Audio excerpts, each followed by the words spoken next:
What's up, everybody? Welcome to How We Roll.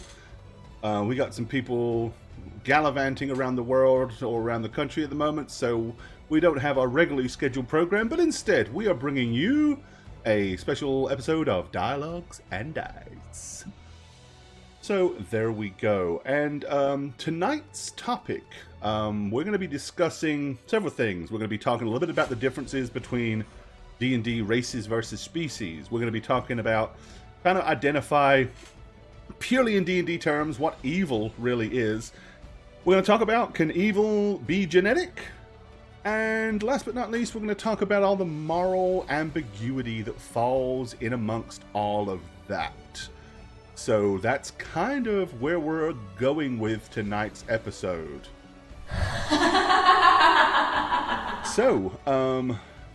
Yeah, hopefully you guys are all along. We'll invite you all to chime in on our discussions, debate. This is one of those things that I'm sure is going to have a plethora of different opinions.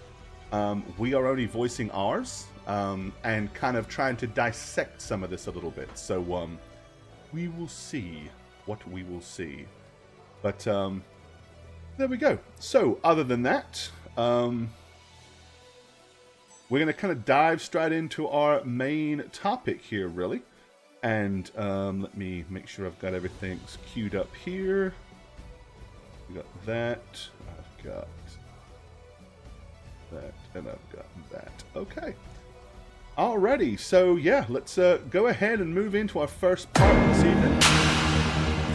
Let's talk.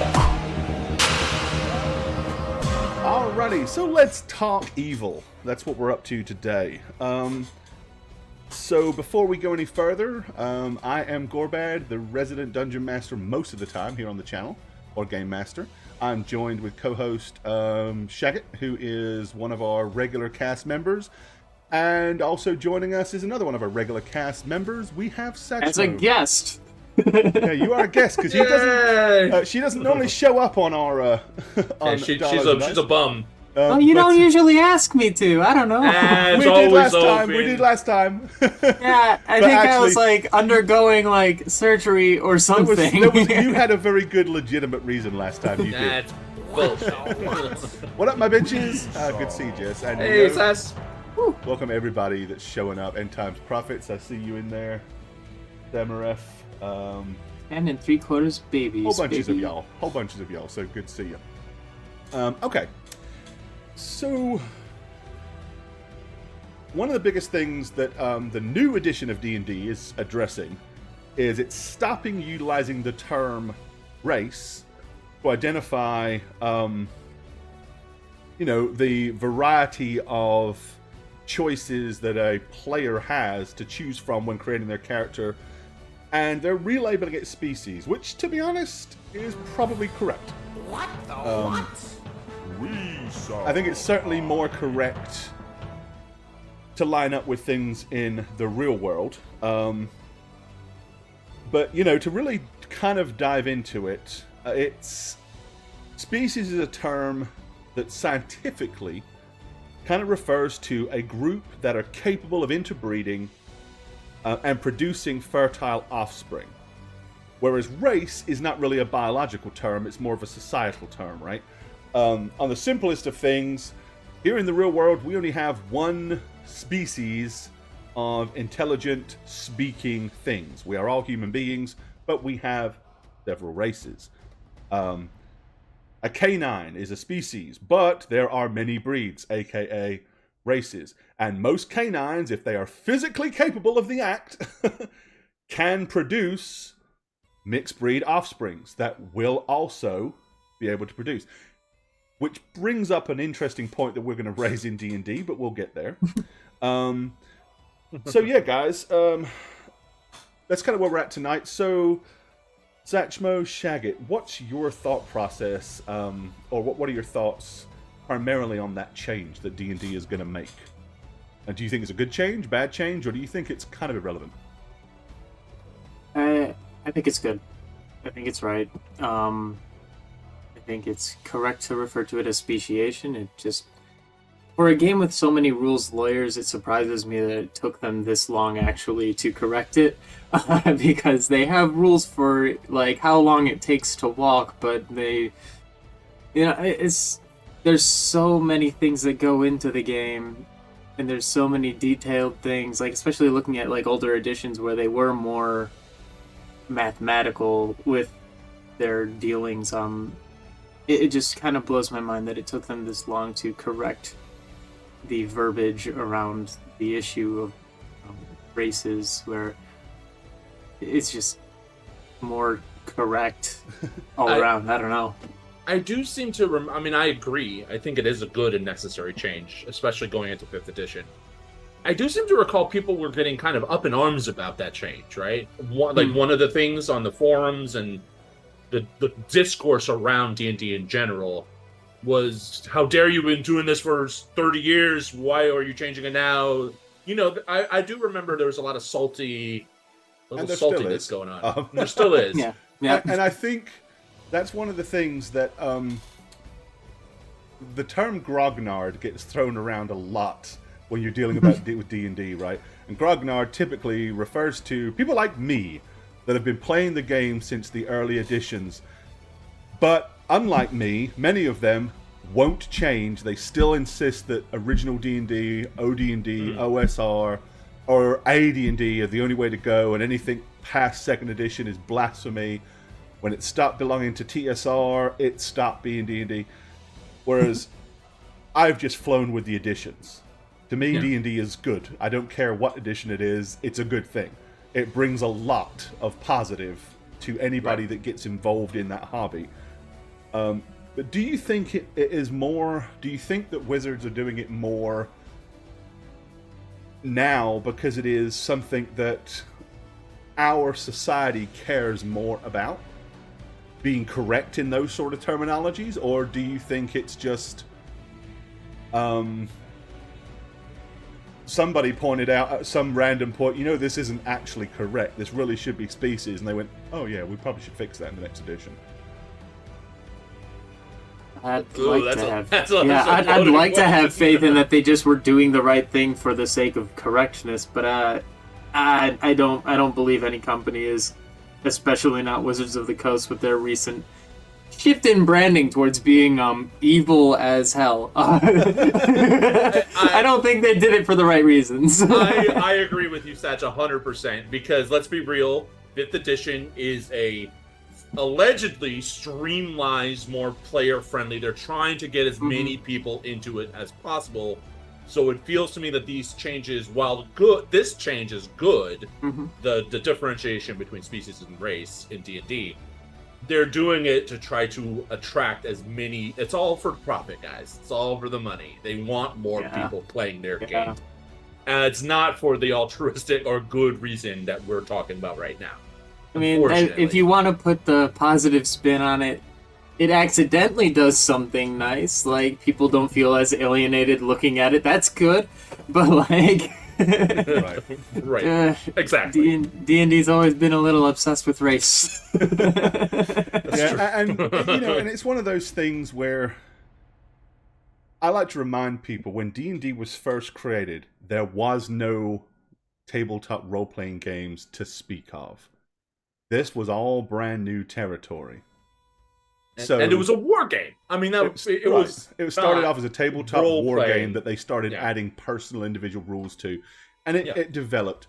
And at that time, there were some things that they did that didn't make a lot of sense. But that's more in hindsight. This could be one of those. Race instead of species. When the game first started out, the only real species were elves, humans, and dwarfs. And initially, those were also classes, by the way. If you were an elf, that was what you was. You were an elf, or you were a thief. Right. You know, so didn't they believe that women would have no interest in the game when it first came out? Absolutely they did. They've gone on record many times as saying, at the time, wargaming sitting around a sand table, moving little men and going pew pew and rolling dice and pretending to have battles women wouldn't like that. was not a thing that typically women liked. That mentality traveled, kind of crossed over into the D&D. But also, if you think about, and I'm glad you're here, Sass, because you can definitely give us some insight there as well. And Satch can, and I think Jaybird might be here, a couple of others. But originally D&D was all kick in the door, kill the monsters, loot the treasure. The roleplay aspect was very kind of loose. You never even bothered to worry about role-playing starting in a tavern or doing anything. You, at the very least, it would be, okay, you are standing outside this crypt that you've heard about. The door is, and that's where you'd start. And then after you finish the dungeon, assuming you survive, you would come out of it, get your experience points, get your gear, and the next thing you knew, you were ready to go down another dungeon a week later, and all the stuff that happened to your character in between wasn't a thing. But it has evolved so much more. Do you think if the evolution of the roleplay hadn't happened, do you think that would still be the case? That if all D&D was rolling dice to kill monsters and leveling up a character, if those were the only two real aspects, do you think that women still wouldn't be very interested in it? I think it'd be fewer just because you appeal to a larger crowd when you include more aspects, right? So, in the same way that it attracts a lot of theater major men, right?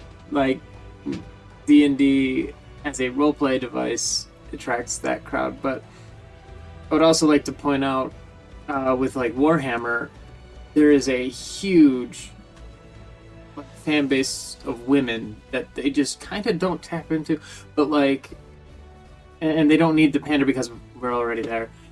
But I do think it would be more niche to us. I think you're right. Yeah. So I think if it was more mathematical, it would decrease. They didn't realize at the time what they were creating, I think. So initially, they had a narrow focus on what they thought their target audience was. And only later did they start to realize it was a lot broader than they initially thought.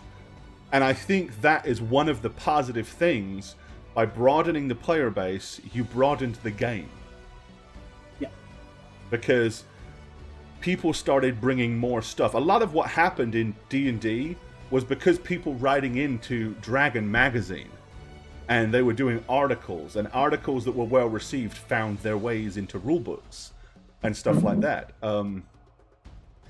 But at that time, to kind of keep us on track, they didn't have the two-pronged alignment system.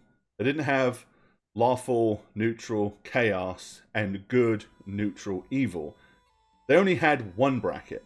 And then it was expanded on to encompass more of a range of ways to be, I guess is, the terminology there.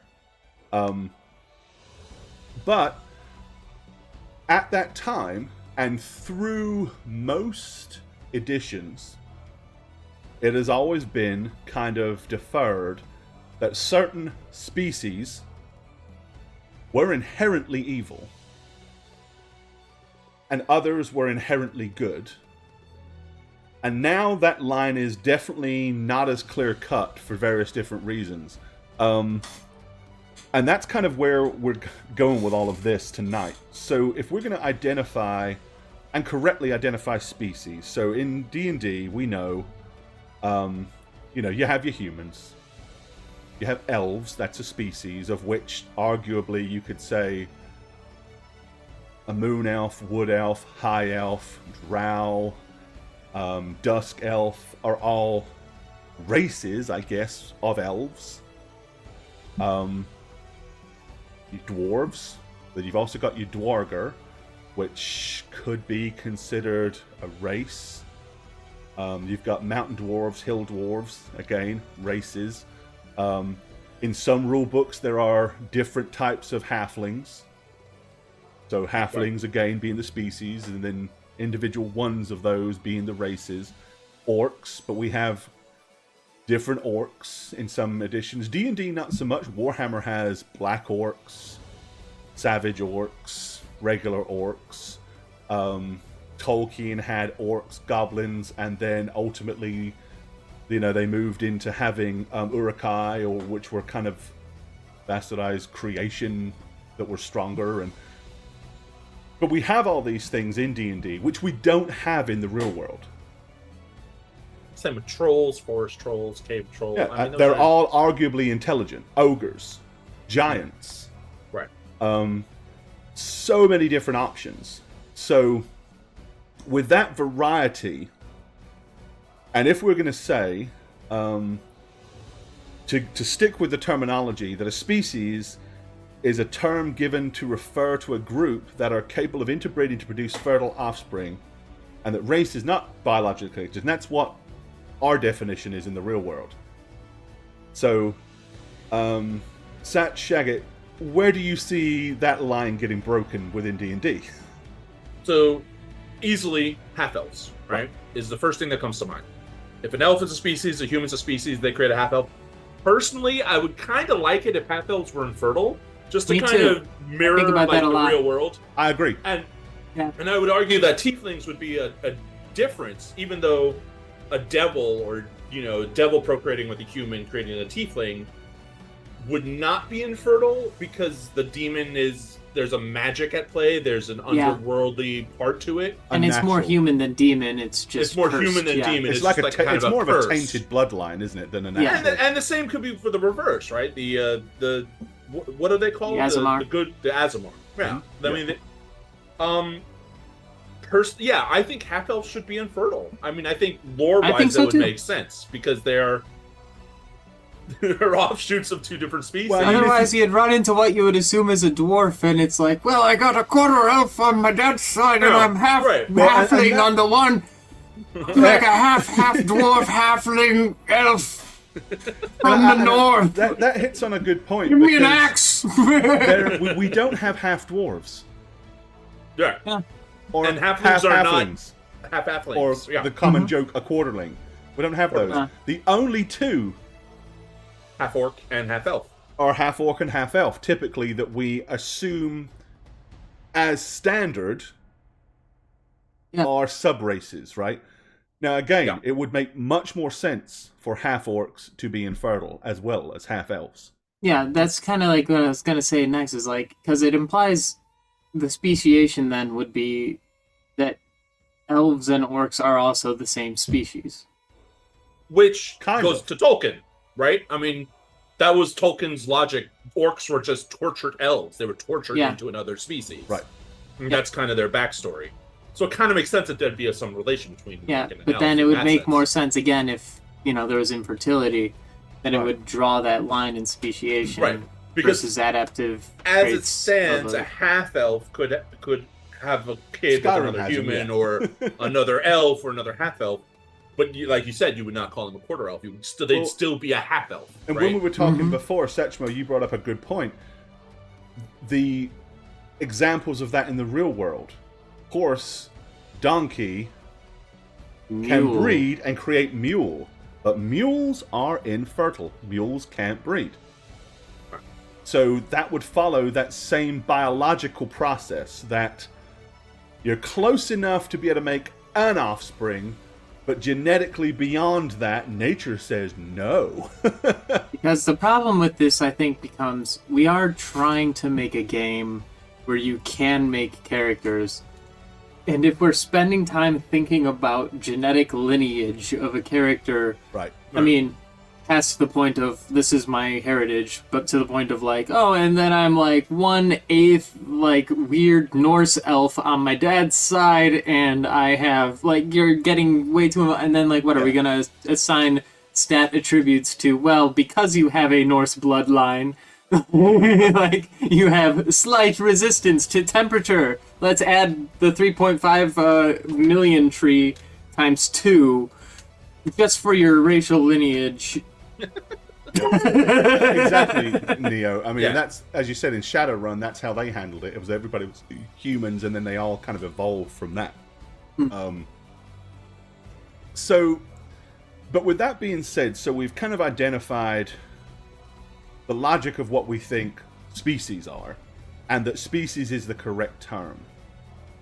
So before we tie the two, before we kind of go down the rabbit hole and start going where we're ultimately going for this, let's talk about what is evil, right? How do you define it? Again, in the real world, it's considered profoundly immoral and wicked, or morally reprehensible, sinful, wicked, evil impulses, actually or imputed, that lead to bad character or conduct, right? A person of ill repute. But we define that because we have one systemic society as a whole that all kind of sort of says, this is what we feel is good, this is what we feel is right. So that is our definition. And if you are to the contrary of that, we believe not killing people is a good thing. So if you go killing people, it's not good, but if you do it out of wickedness and malice, consider that evil, right? That's an evil act. Doing unpleasant things to other people for your own personal amusement is kind of considered an evil act. Now, whether you want to morally define it and label it as evil, or you just want to call it being a shit human being, I don't know, but that's kind of our real world viewpoint. But it is not that cut and dry in D&D, right? Because there are too many intelligent races and vastly more actually definable religions that also play into this. And gods. Right, because the gods, and that's what I'm saying, is the gods are real, and They're but real not, entities. and that's not to say that anybody's religion is not legit or anything like that. But It's just that in you D&D, can talk to God yeah, in D&D directly you and don't he have gives to you a go shiny purely hammer. on faith. You know these gods are real. They're physically there in a way. There's literally a mechanic in D&D 5th edition called Divine Intervention, where a cleric at level can invoke hopefully get a conversation God to do with their something. god, right, and ask for. So Yeah. in D&D, it's an accepted fact that all these gods are real, and they have different spheres of influence, and they kind of all have their lanes that they walk in, the things that they reside over, and they expect anybody that follows them to exemplify what they, are kind of residing over. So it isn't as simple.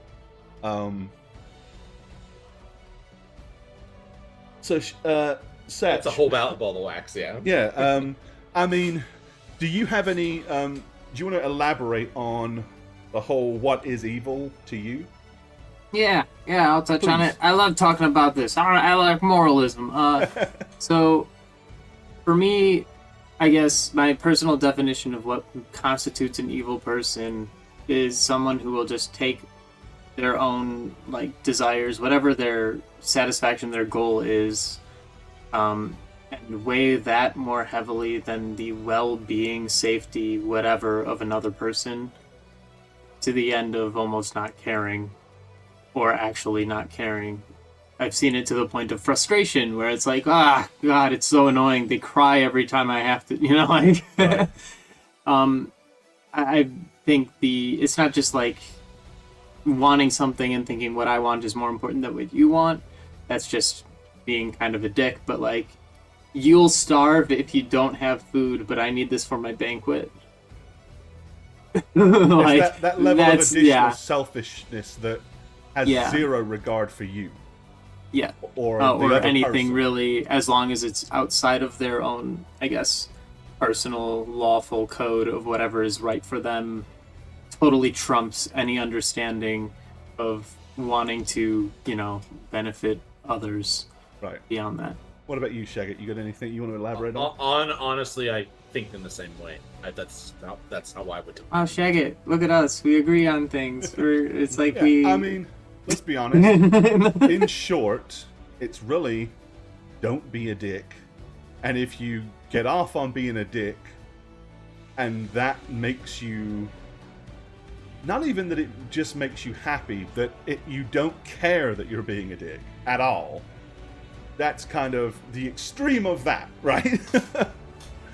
It's just, but in a society. What's up, CD? Thank you for the resub. So if you're in a society that is inherently selfish, it is encouraged to behave that way. Everybody around you behaves that way, and from birth, you're exposed to the societal learning that this is the way. Are they evil? If the I think they're guess- lawful.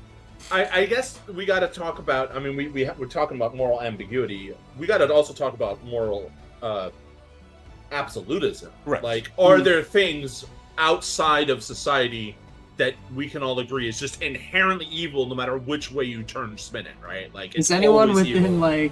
is anyone within 20 yards of Immanuel Kant's house? There's no way you'll see him otherwise. right? Yep.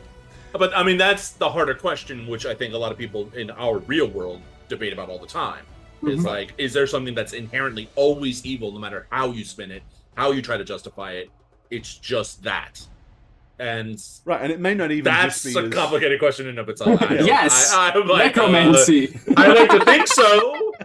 Can I prove it, or am I smart enough to rationalize it? Well, and I think Right, necromancy. Right. I think in a nutshell, it kind of goes back to what Satchmo said when she said about how people that don't care about others, and they will No. rather see you starve if they just feel like, I feel like eating a fish, so I'm going to eat this fish. Yeah, but if I don't eat the fish, I'll die. And I want you to watch. I want the fish, so I'm having the fish. I don't care what happens to you. That is it. It's just expanded upon. There are certain things that we have that I think, you almost kind of hate to bring them up and talk about them, but there are certain acts that you can do to other people that are never going to be okay. Mm-hmm. Because if there's no consent, then there's issues. And there are things that you could do, like slapping someone upside the head that got in your face and insulted you is vastly different than just walking up to a 5-year-old and knocking the crap out of them for no reason whatsoever, right? Oh, you saw that video too, huh? Yeah. Well, so taking all this, you got to think in D&D, the world as it lives and exists, there are literally hells where there are demons and devils, and they have identical goals, but they go about it different ways, right? Right. That's kind of the differentiation between the two. Demons are destructive, appetite-filled. It really comes down to the Fuck the lawful world. chaos side. Well, that too. Devils which are puts the whole generally of the lawful, wax. whereas demons are generally chaotic. But both are inherently evil. Correct. And indescribable. You can't. It's like absolutely evil. You're Right. not going to meet a friendly, nice, good demon. Everything they're doing is for a reason, Right. and they might act good for that evil reason. That's right. So they're still evil.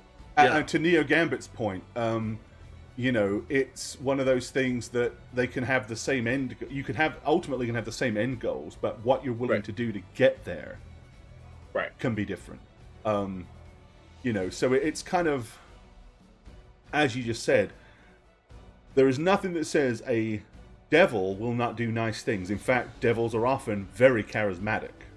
And very, yeah. And the reason for that is they know the power of deception, They know the power of manipulation, And seduction. which, if you manipulate people and deceive people, that's not good. There's no question about that. Whereas a demon is much less likely to try to go down that road and far more likely to come at you with aggression and violence and stuff like that sort of And thing. fear and Yeah, exactly. Play into your fears and your loathing and all of that sort of stuff. But so I think that's the thing. But to kind of let this take full circle, the next thing is to identify and decide on: can evil be inherently genetic from a racial standpoint, and or a species standpoint, even? Because again, a predisposition towards evil is the real world's consideration of a psychopath, right?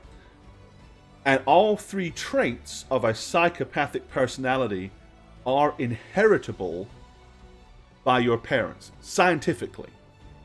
I speak from no experience, so I don't know, but,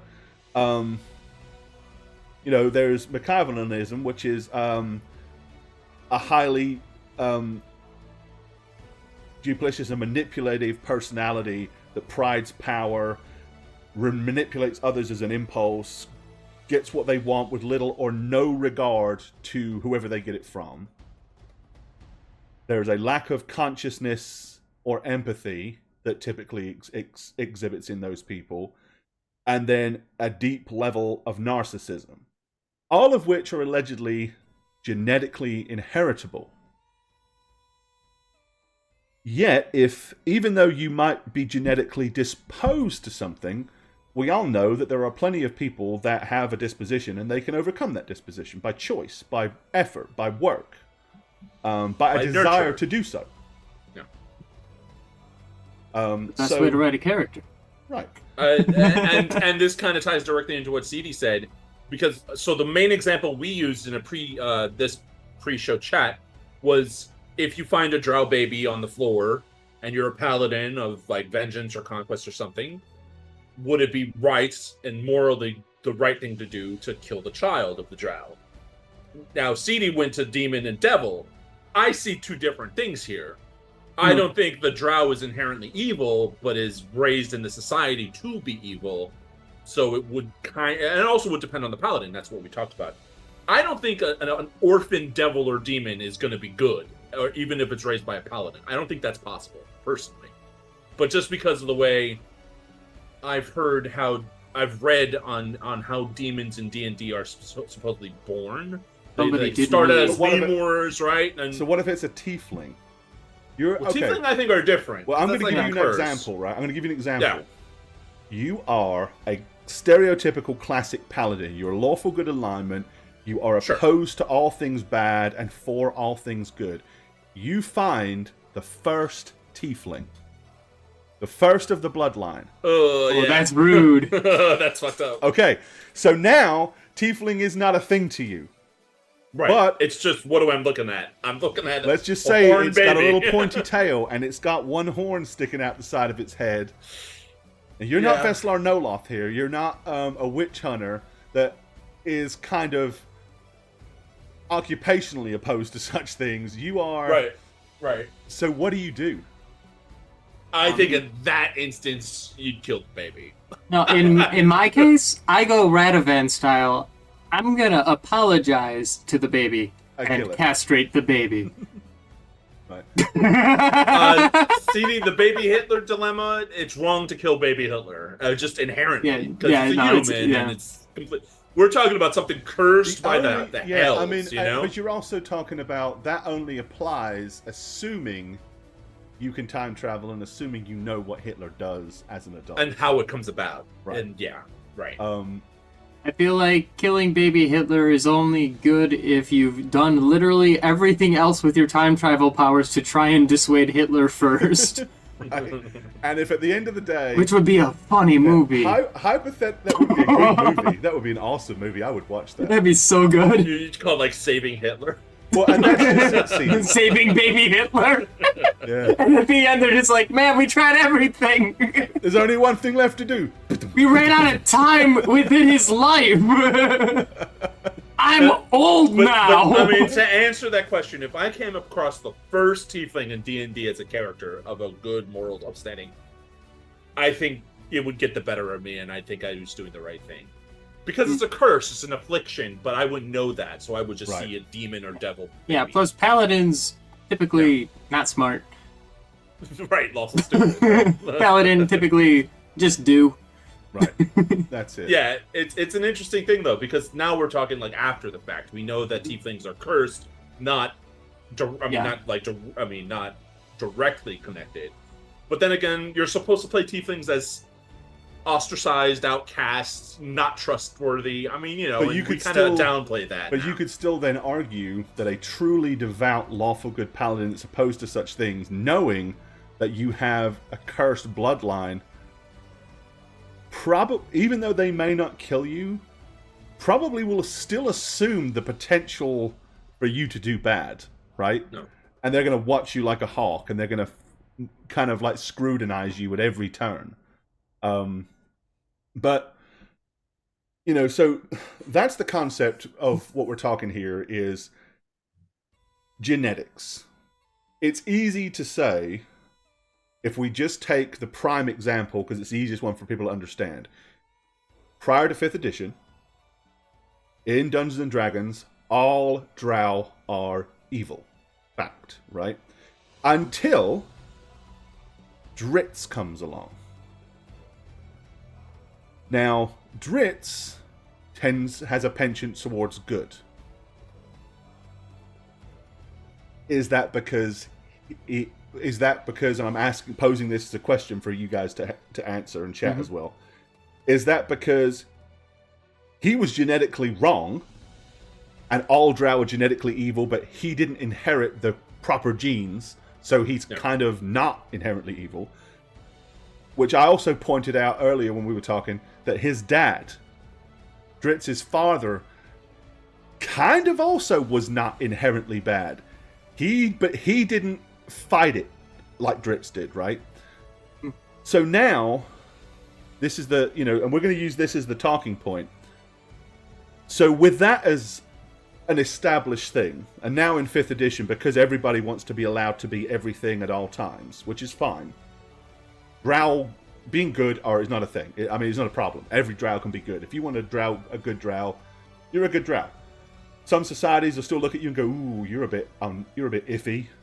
Don't know that I trust you." But beyond that, you can be a lawful good drow if you want. That's perfectly acceptable in the books. There's nothing that says you can't. So if we take that example, are we attributing the drow's penchant towards evil to be genetic? Are we putting it towards forced society? Or are we saying it is more because of the deity that rules over drow society that dictates that behavior? What do you guys think? So Neo said something very interesting, which is kind of tangentially related. The biggest difference is humans don't get to choose who they are born to, but in D&D you have that option. And I would counter, technically, you don't have that option. It's just the player choosing a choice of who their parents are. Think Warhammer Fantasy Roleplay, you're not supposed to have a choice in any of those things, There's right? random tables to cover You say, everything. I want to play an elf. Okay, roll randomly all this. What's your name? Because you don't even give yourself a name, actually, right? It's given to you. So You can change Neo, it, but at it's birth... you don't actually have that option in D&D. It's really, we just allow it because it's a game we're playing and we want to play a character. Yeah, as the player, you have a choice in what you play, but in theory, that character existed and was born without a choice. Without a choice in the game itself, in the world. Yeah. Yeah, I just think that's an interesting thing because no, it is. We're taking like a game and trying to, okay. Yeah, it's cool. I like it. Avatar moment, yeah. That's it. But yeah. So the question again. Yeah, is basically do you attribute drow society to A, genetics, B, because of the way society is and reacts to them and where they live, it's a behavior that just kind of gets forced into being? Or do you think that it's profoundly enforced on them because of the deity that kind of presides over Drow culture? You beat me to it. I'm inclined to think the second thing, right? It's society and culture. I have an interesting think on this, actually. I just kind of thought a thinky thought. Normally I only get these in the shower, but today I got one now. So, because of Lolth's religion and its effect on their society, people who do good in that environment get taken advantage of and usually go through some deal of trauma involving that. There's new research out, everybody. It's the effects of trauma on your genetics. It turns out we can very likely pass our traumas in life genetically to the next generation, and it can develop into, if you have, say, like a, single culture of all of these drow continuing to be, if you're a good people, you get kind of cursed for it.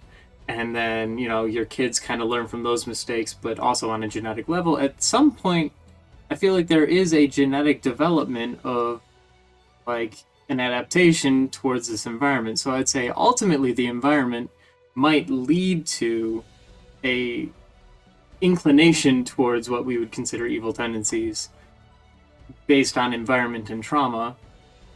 But at the core of that, that's just our, our ability to adapt telling us, and that's a human thing. I don't know if it applies to drow, but genetically developing a advantage towards your environment might be something within. It's almost Lamarckian. That's crazy. Right. I mean, I think it's one of those things that, first of all, it is down to ultimately every table to decide for themselves. Right. We're not here to decide. This discussion isn't about a debate where we're trying to prove one thing or the other. It is to have the discussion and explore it. I don't believe we'll necessarily come out of this with a definitive answer, but I think it's good to have the conversation and discuss it because of other things that we're going to talk about as we go on. I've always thought, and now thank you, Satch, for fucking this up, because now I'm like, I don't know. Yeah. I've always seen drow culture as being the responsible, point of contention for evilness in that society. That's where I stand. As opposed to thinking like devils and demons having a genetic, reality to it. They but now it's all kind of they're born, they're created to be genetically, but it is such a blurred little line. That's where it's like, I think a predisposition doesn't necessitate action, and like if there is a predisposition within drow culture as well as some of like the drow genetics, I don't think it, obviously, like in the case of Drizzt, it doesn't necessitate have to be. I think for flavor, it certainly makes it fun when there are cultures that almost demand it, though. Right. I mean, so let's talk about. So that brings into a thing like in nature, natural instincts. Mm-hmm. I go get a tiger cub. I feed it. I raise it. It never spends a moment around another tiger. At some point during its life, that predatory instinct is likely to come out, and it is likely to turn on me. No. This is a thing that happens. It doesn't mean it will instinctively every single time attack me, but that's there. There's a thing there. Yeah. And if you breed, you can breed that out of them. But it's like a wolf or a serval, because you can own servals as pets, but it's typically, they say, about 7, 8, or even 9 generations of inbreeding to get that predatory instinct out of them. And there's always a risk that it'll come to the surface in some wrong signal, or is that gesture. genetic? And that's, I think, also we're looking at a case of a non-intelligent. And we are. That's right. Yeah. They don't have a choice. But that, I think, is what that's what I'm saying, is to kind of back up your point.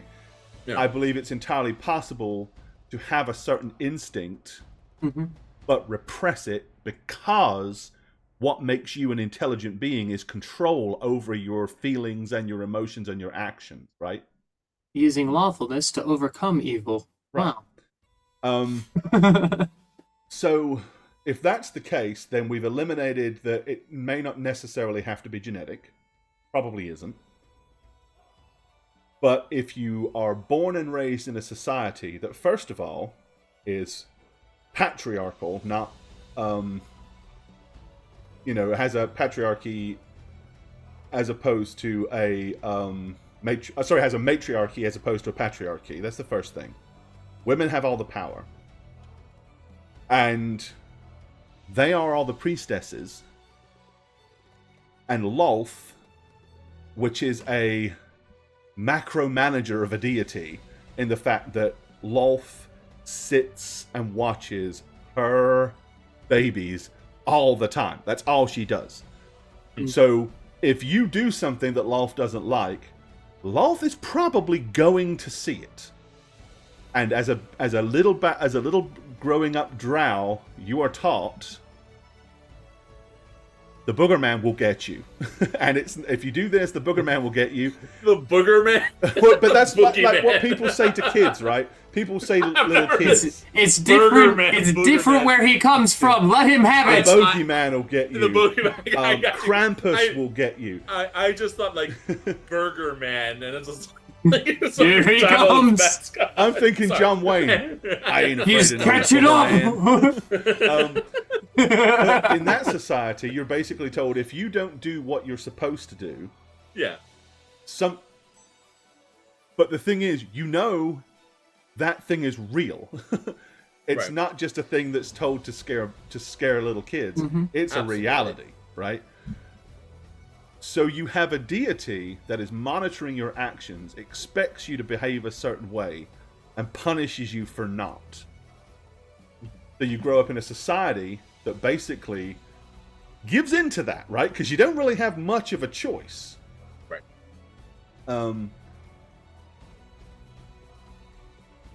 So even if you think to yourself, this doesn't seem right. You're the Dritz. You've got the strength of will to kind of say, screw all this. You're the Dritz of the world. Is it any wonder that there are so few? Not at all. That's Canonically, there aren't many. In the D&D sphere, there's No, millions. there is. Because everyone wants to be Dritz. Everybody wants to play the good drow. It's everybody wants to do it at some Right, point, but right? yes, I get your point still stands. Right? Yeah. But that's the thing but from the ideology of why Dritz is such an anomaly is because there are So so few Yeah. that ever try to go against. And you almost want to use the word go against their nature, but it's really not nature. It's go against their upbringing it's the. and their. I'm just thinking of that picture of the plane with all the bullet holes. Like, oh, these plane. If we built a plane that didn't have these parts, it wouldn't get shot. Like, no, if it got shot in any other spot, it would crash. You know, like we're looking at the surviving drow, not the drow who were executed for going against the will of Lolth. Like, But right. But the same can also be. So orcs. Survivor bias, right? Orcs don't tend to typically have the religious overpressure. They seem to be cooked up from the savagery of nature and the need to be strong and powerful. And of course, when you're strong and powerful, you don't feel weak and you can subjugate people, right? That the orcs we consider evil as well, the same as drow, Right. but they have a different approach, right? And the same with the Githyanki and the Githzeri. There's similarities. There's the monastic order of the Zeri, but yeah, I don't my implicit bias that I'm now realizing towards orcs, I love them because to me they're the boys. It's the good old boys. Like, you get a collection of boys, and what do the Right. boys do? Oh, they're gonna burn something. They're gonna blow something up. They're gonna hit it with a stick. Oh, I got an axe. Oh, Like, bash his fucking head in. Yeah. in the original, so like, if you're surrounded by that, I guess it's more chaotic than evil to me. But in the original concept of D&D, orcs were not very smart, but were very strong and had a high constitution. When you rolled up a half-orc character, you actually got minuses on charisma and intelligence, but pluses on strength and constitution, when that was a thing, right? Yeah. To try to exemplify the fact that you're not meant to be that clever.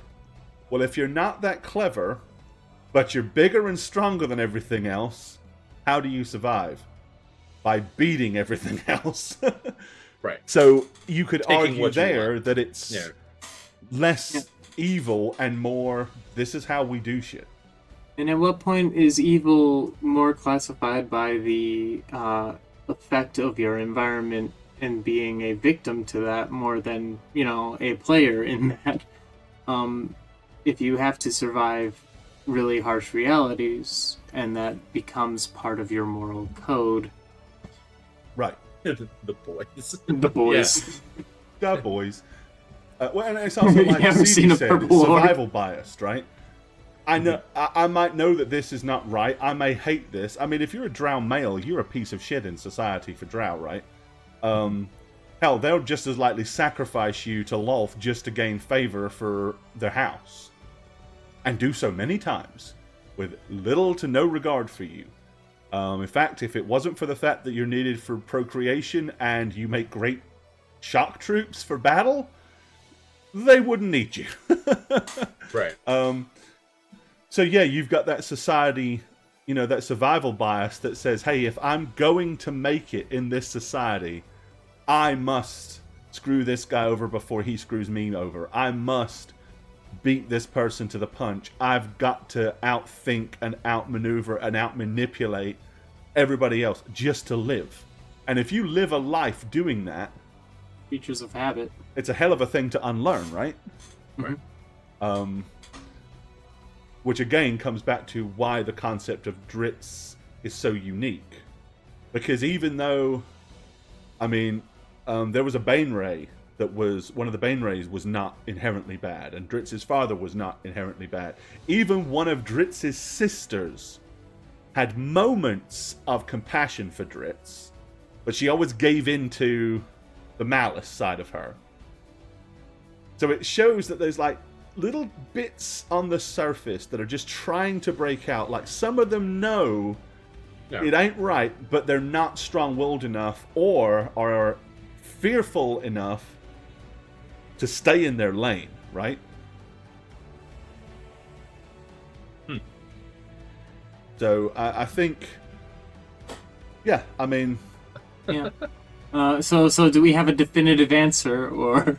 well, and I don't know that we ever will, but I think we can safely say we're not 100% going to land it on genetics and say that it doesn't have to be, that we don't believe it is truly just instantly genetically that way. Some of the other things, like illithids, or certain chromatic dragons that are always inherently a certain way. Again, why are they that way? Illithids are an intelligent race.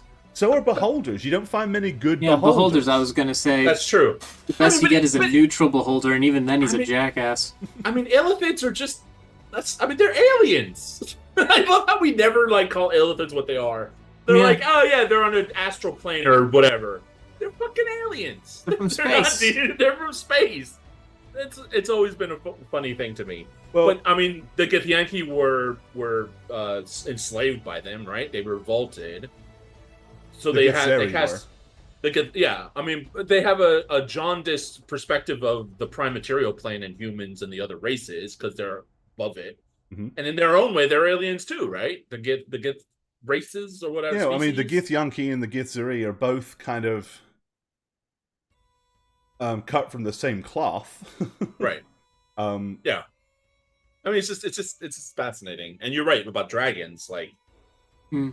Certain dragon lines are. Well, iconic bloodlines, I feel like, are more magical than not. So I would cast that with demons being inherently evil because they exist to be evil. Yep. Yeah. And that's exactly that would be exactly my point of view. Beholders are not beholders don't mate and have baby beholders. Yeah. Um, They Sort have aneurysms next to another beholder, and then run because they hate each other. Right. They have enough, company in their own multiple minds that they don't seek each other out. And there are, and that's the thing, beholders being I guess dissociated identities within the host of a beholder. It's interesting because different personalities in a beholder, while one's usually dominant, can have different alignments. And I love that idea for a beholder is one who's just kind of more benevolent and confused as to why all these things keep happening. Right. Well, and then with the Illithids,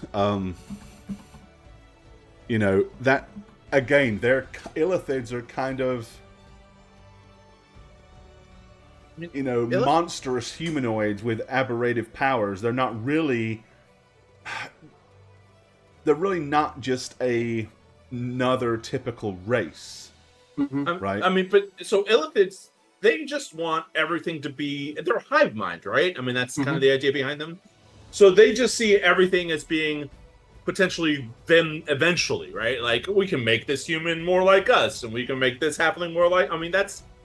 That was my impression of Illithids always, is that they just want to make everything a part of a hive mind. So to them, it's not a bad thing that they're doing. They're just propagating their purpose, right? I want more of me, like me, to do what we do. Of course, it's an aberration because we're no, don't do that, man. Yeah, that's what I'm saying. It's the consent part there, where it's the consent, right? You're ignoring other people's well-being for your own selfish ends, whether or not you recognize it as evil. Yeah. For me, I would define that as evil. Well, and exactly, and as a mind flayer,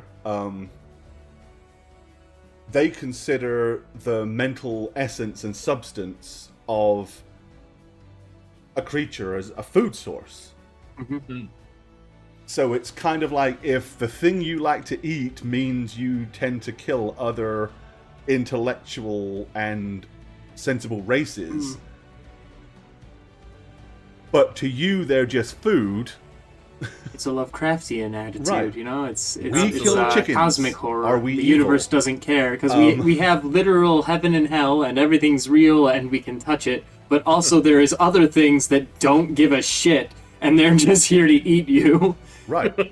Right. It's good. It's a good angle.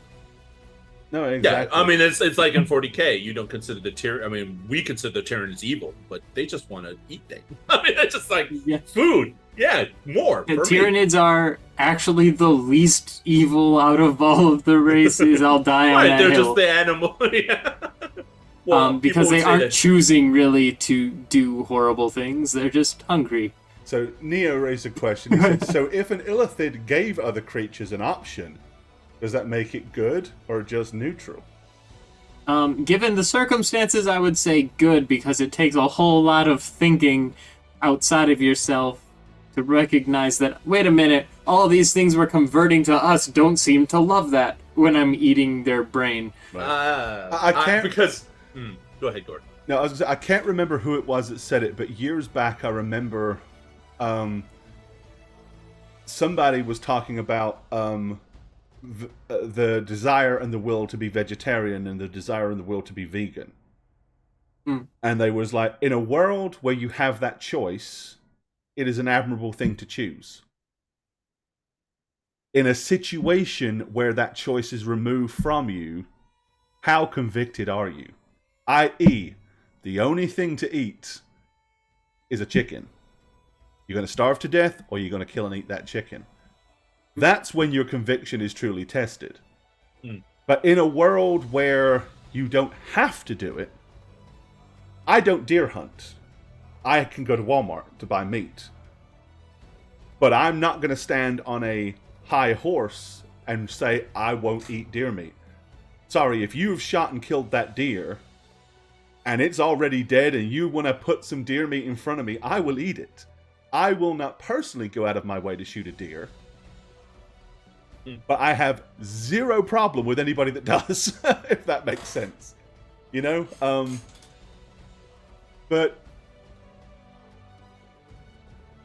And I live in in Louisiana where hunting and fishing is all we do, right? It's all they do, hunt and fish. So And I have no drugs. shortage of deer meat. So I never have to go shoot no Bambi. It's not a thing Yeah. I need to do. Right. But I don't consider it evil for somebody that goes and kills a deer. Any more than I consider it evil. But if I really thought about it too much, about how we raise chickens to eat, and some mean, of the yeah. ways we treat animals, I start to get a little bit morally... I mean, yeah, we've all seen that documentary about how chickens are raised, Yeah. like mass produced. Yeah. I mean, that's cruel in every sense of the word. And yet, we as a society just like, well, we need our chicken McNuggets, so. But we fine. really don't. Well, it's not so much we But we need really the chicken don't, right. McNugget. It's Well, more we think we do, like as well, a whole. Yeah. And that's the thing is, food would become so ridiculously expensive in all other like Sure. as avenues if we removed our like premier source of protein, which is chicken and their eggs, from the American diet, because people need protein to survive. So at this point, the machine's too broken to just cut off of it. We'd have to totally restructure everything, and that's where it's like, well, is it evil to be a drow? Is it evil to be a human in the United States and eat chicken? Right. Yeah. And I think that's, you know, which brings us very nicely into the next topic of moral ambiguity. Because that is the thing. Women that is- segue, you know? Yeah, it was a perfect segue.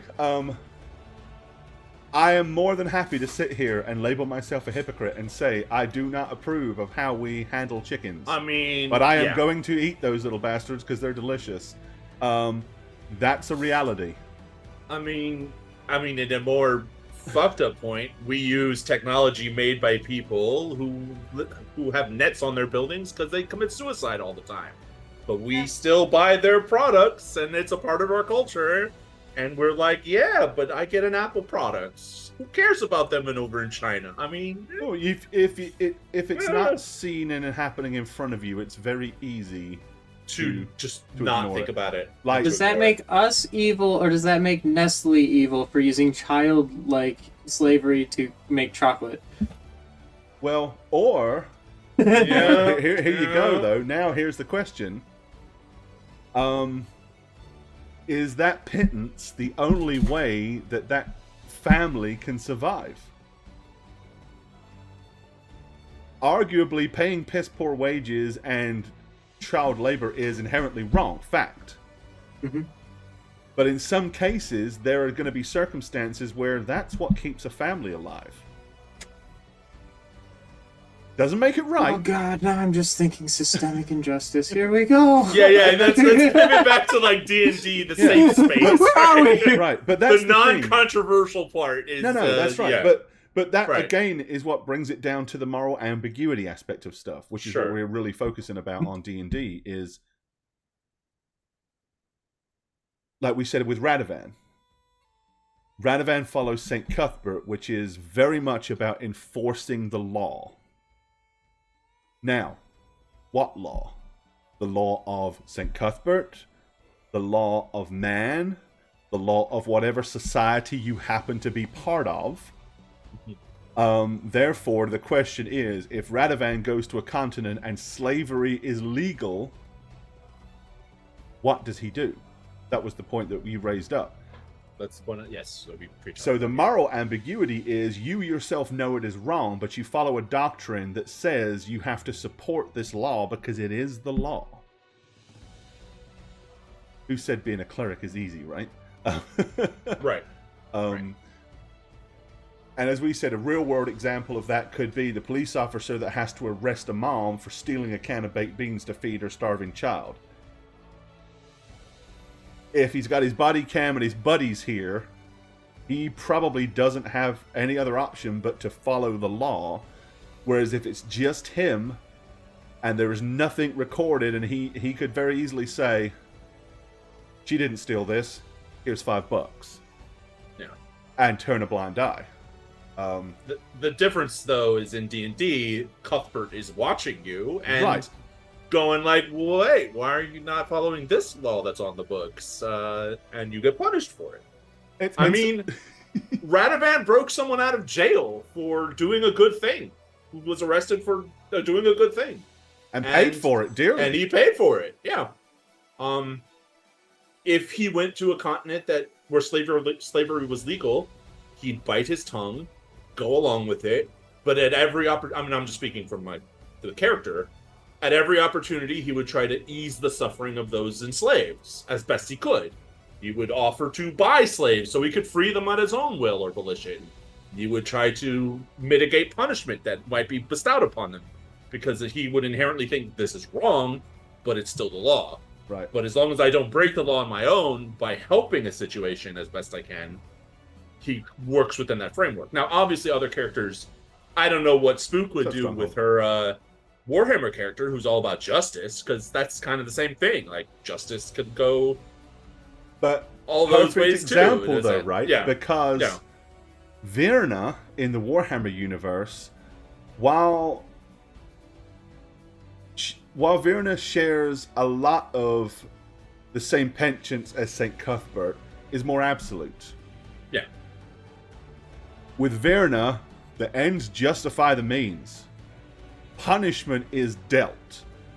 And as we've already seen, sometimes that punishment is pretty damn harsh. Right. Yeah. But morally, they have no problem with it.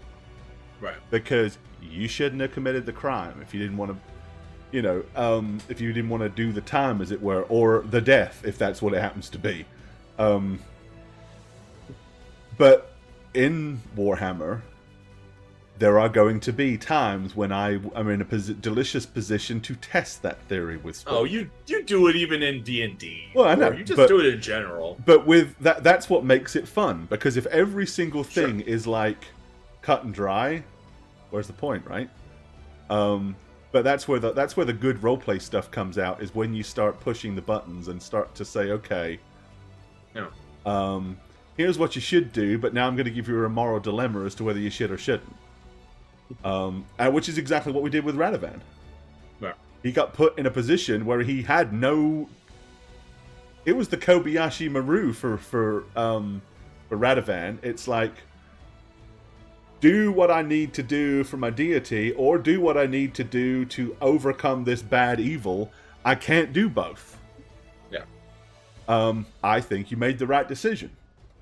But well, yeah, and also that, I mean, the whole role play of the character was he was on the fringe of Cuthbert's graces anyway.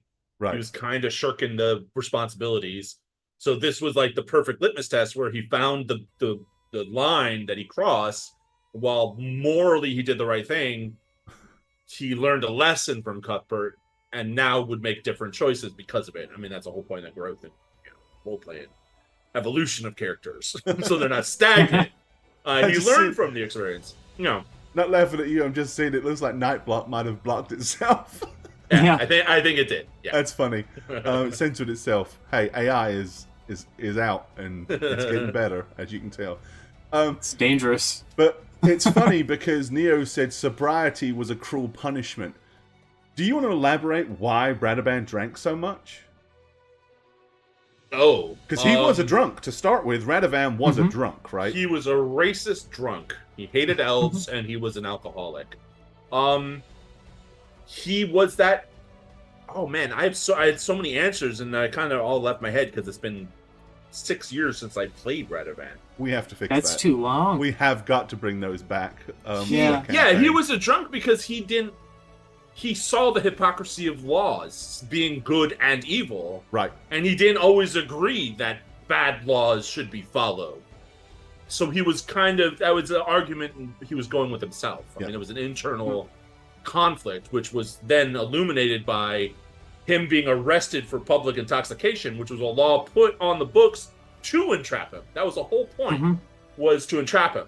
And it was done by evil people, setting bad laws, but they're laws. And and then, so when the prison stuff came along, he was like, well, shit, I really have to, then he learned his lesson again, kind of, with that. I mean, because he was actually punished for it. Yeah, but he was a drunk for that reason, because he didn't understand how Cuthbert could be for laws, but also be for evil laws too. When Yeah. his understanding was Cuthbert. So that was that tended moral toward the ambiguity good. that he was fighting constantly. Was like, Yeah. I believe in you, but some of the things that you say don't make sense to me, and I have a hard time with it. And So I'm a human, so I'll make those choices and suffer. I'll handle that by drowning my sorrows every night before I go to sleep and not having to think about it too much. Also being stuck with fucking Kia. I mean, come on, you drink too if you were with Kia. Yeah. But I wouldn't be cold. Just saying, you wouldn't be cold if you're hanging around Kia.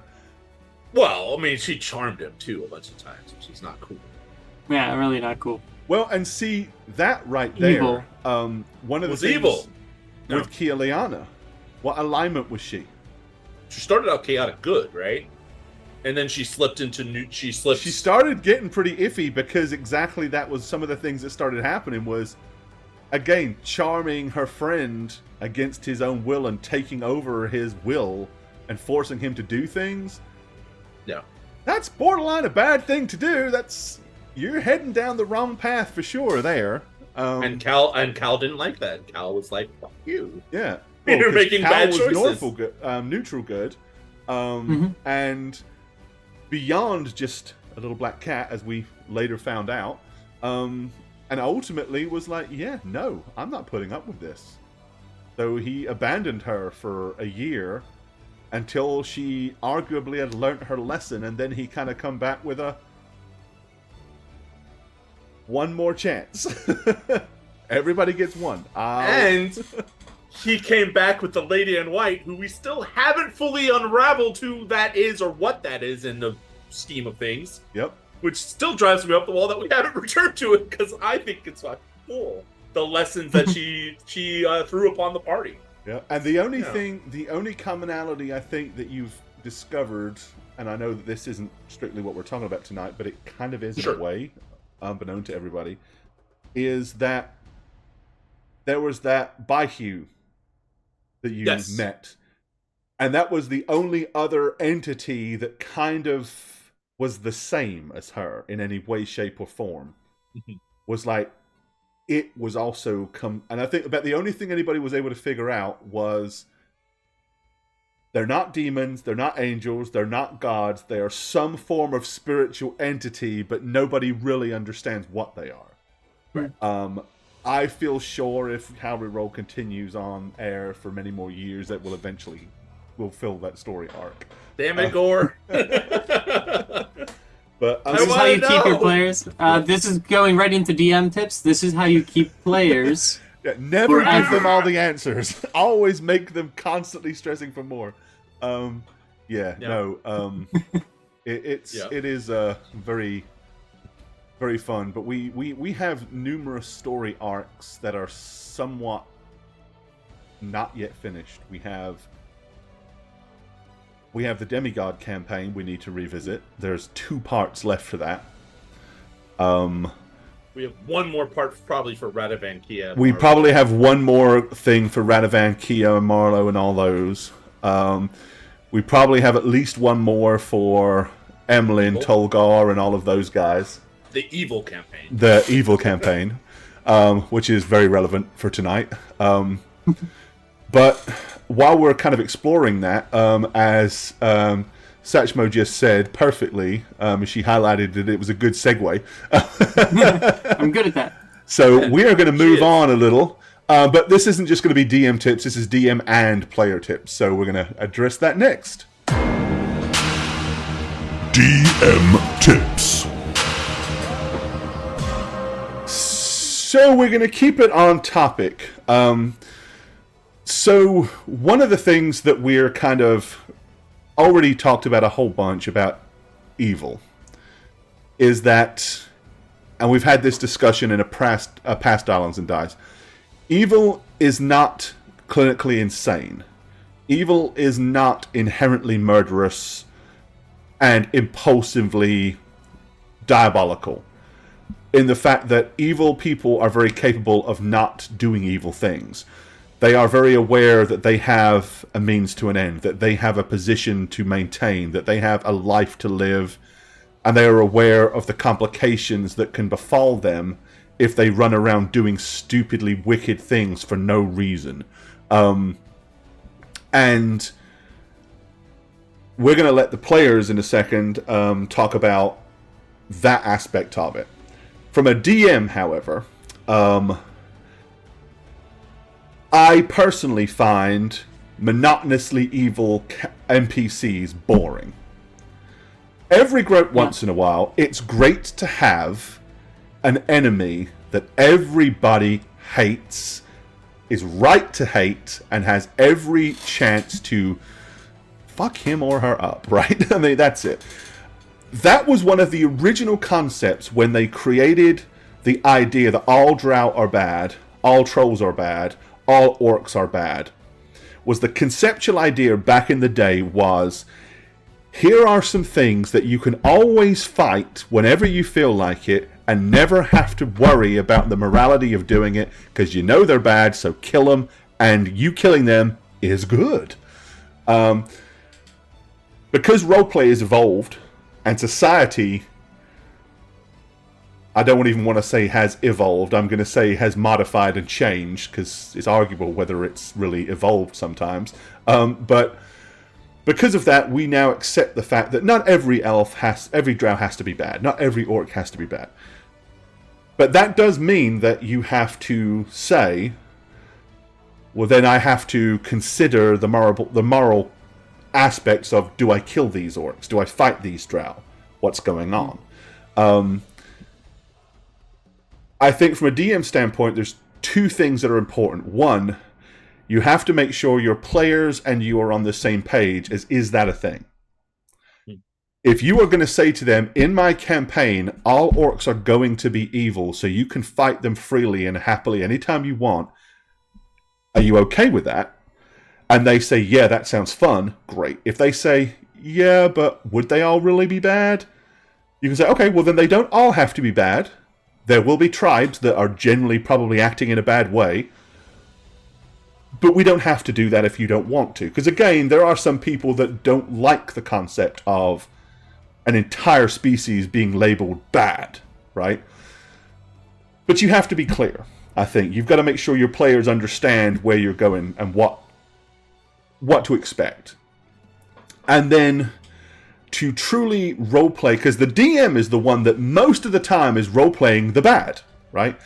Generally, unless it's a very specific character or a very specific campaign, the players are DMing the good side of things. They're the heroes. They're the ones that are fighting the good fight, rallying up against injustice, putting down the evil. So as the DM, you're the one that is putting those together. A good, and we'll say wicked or unpleasant NPC / antagonist / adversary should have layers.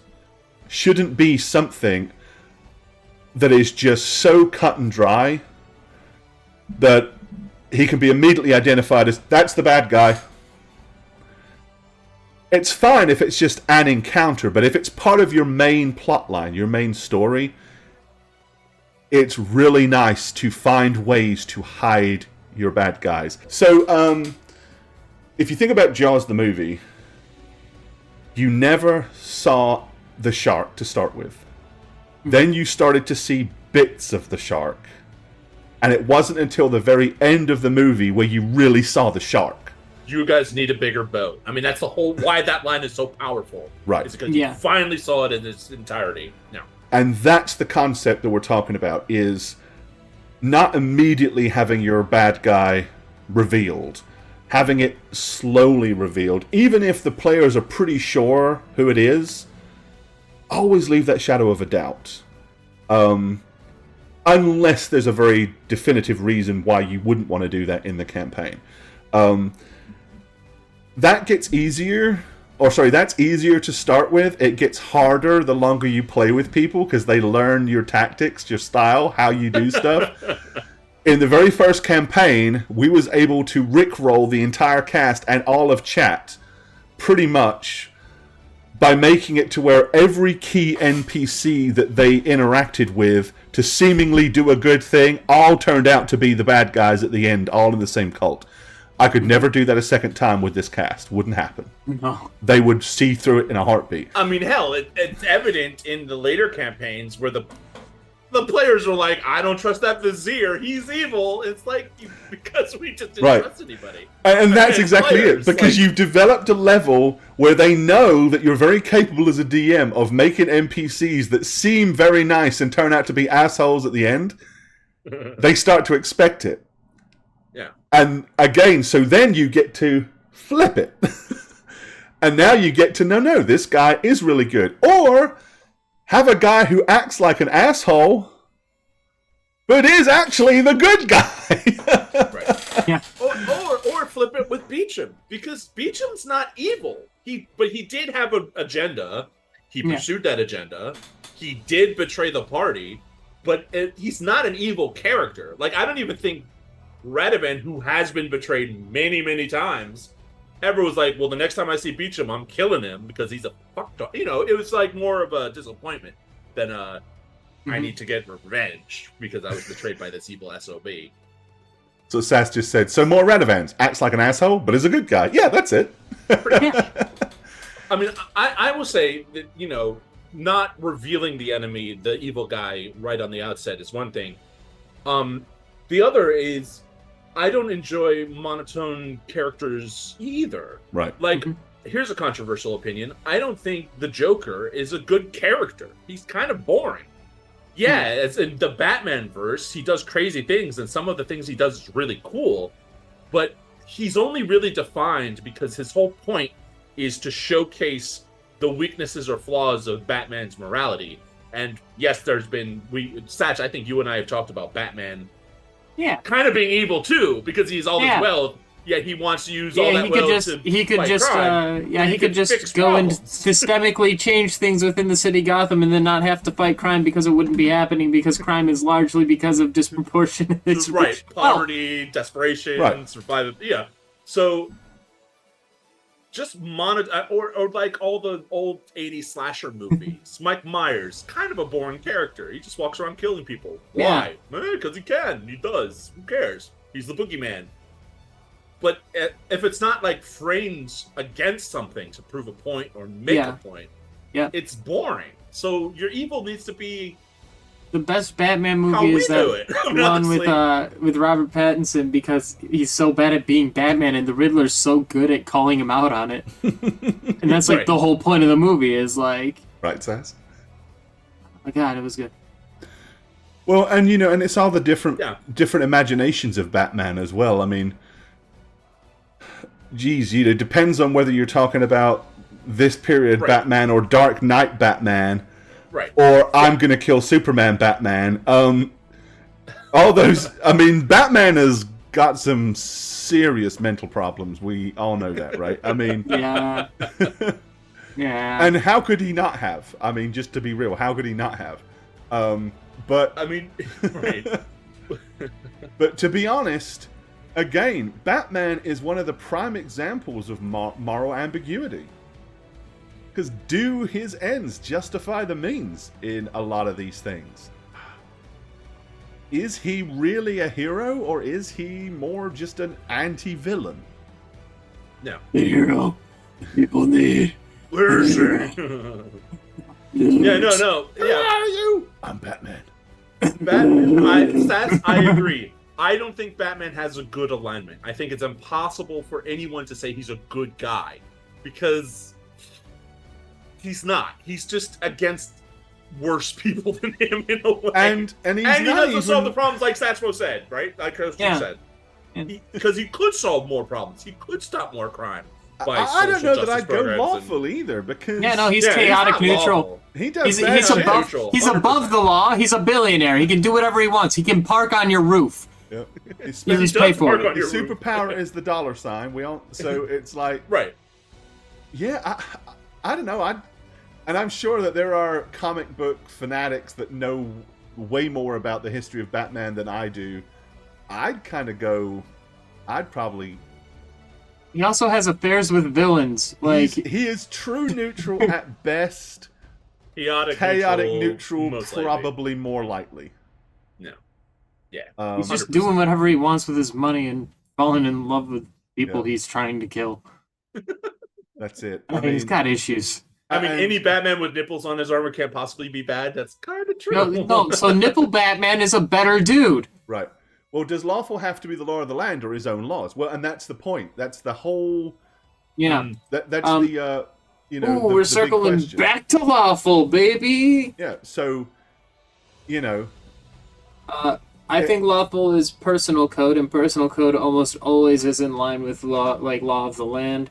If a druid is lawful, it's because they adhere to the laws of, their own naturalistic druidic sect. But in a city, that might not be understood with the laws of that city. So then there's conflict to be had there because they're both lawful. Everybody wants what's best. Everybody's following the law to that end. But Right. A druid is a laws of nature, right? I mean, Yeah. laws and urban laws would have differences. yeah. So the conflict is natural there, even though you did with both. And I technically think be that's the lawful. other thing is as long as the laws of the land do adhere with your beliefs, then you uphold them. Yeah. There are people always saying that not all laws are good laws. Right. Some laws are not written well. There is such a thing as a bad law. Then Right. there's I think the idea with the lawfulness is you're not willing to typically break laws that you disagree with just because you disagree with them. You'll disagree with them and maybe petition them, but you have to remain lawful in order to be lawful. So like you might think it's stupid that they're charging that much for that movie that went straight to DVD, but you might not be willing to pirate said DVD. Right. I mean, going full circle to how this started is evil people, especially how we role play them. 95% of the time, they are good. They do good things. They say nice things. They're charming, seductive. They follow the law because as long as they still get what they want, they don't need to do the outrageously evil, quote unquote, things that we can say. Oh, murder a child, murder this family, rob this person. With no remorse. They want to fit in with society as camouflage. Essentially, they're camouflaging themselves because if they can get what they want without having to do these other things, which will bring attention to themselves, they should, and they do, and that's how you play evil characters well. And that's what we talked about the last time we talked about evil. How to play evil. Kyla's whole shtick was she drags people off into the woods telling them, town's this way, and then kills them. And then takes their money back to town that she was definitely not taking them to. Right. Yeah. Right. And that's not a very nice thing to do. Right. Right. And But- Kyla had Evil. no But when remorse. she's in town, she would never kill anyone. Right, because Right. that would be A literal stupid murder to do. hobo.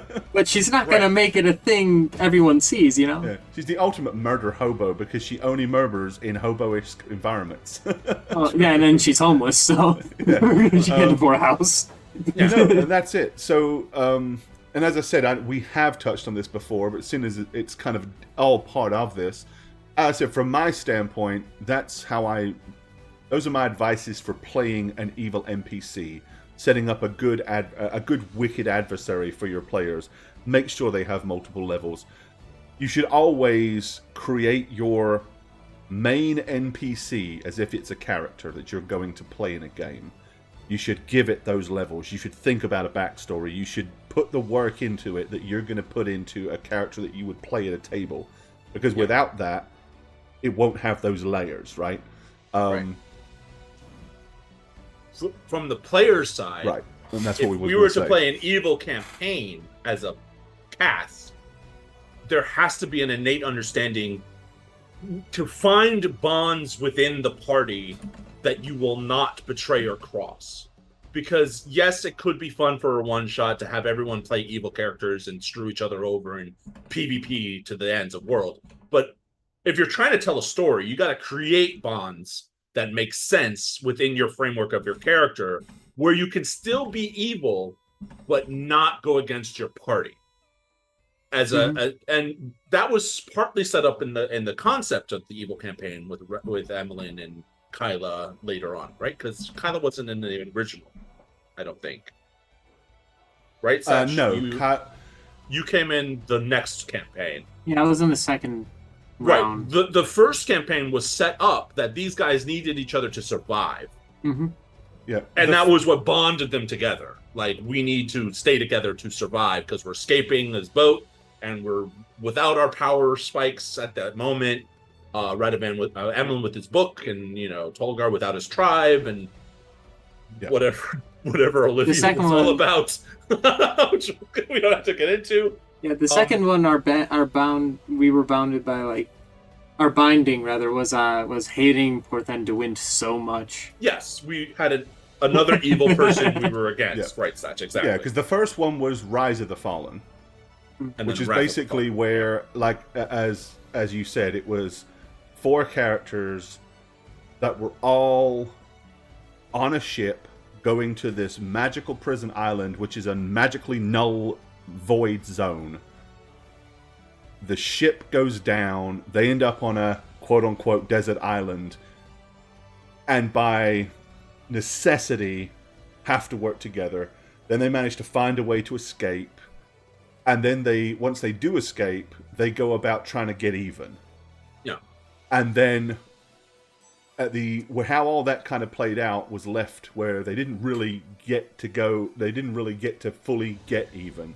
But then the next campaign was kind of, evolved onto that to where it was more revenge based, and that's when we had Thelonious Conch and Kyla join Emlyn and Tolgar. Lilith started out in that campaign, but for real life reasons, Lilith had to step out. But that was all played out in storyline because she went home to take care of her brothel, basically, for want of a better word. Yeah, I mean, I think as a player, where we've already talked about Session Zero and the importance of it, it's okay to play an evil campaign with evil characters. I just think you either have to find a bond that you will not break or deviate from, so the party can stay together and still be evil together. Yep.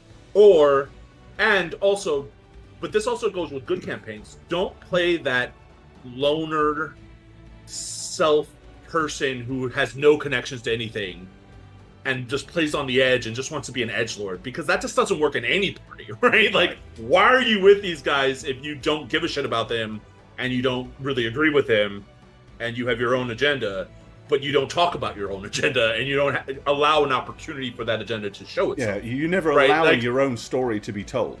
Right. And you're cut blocking yourself, ironically.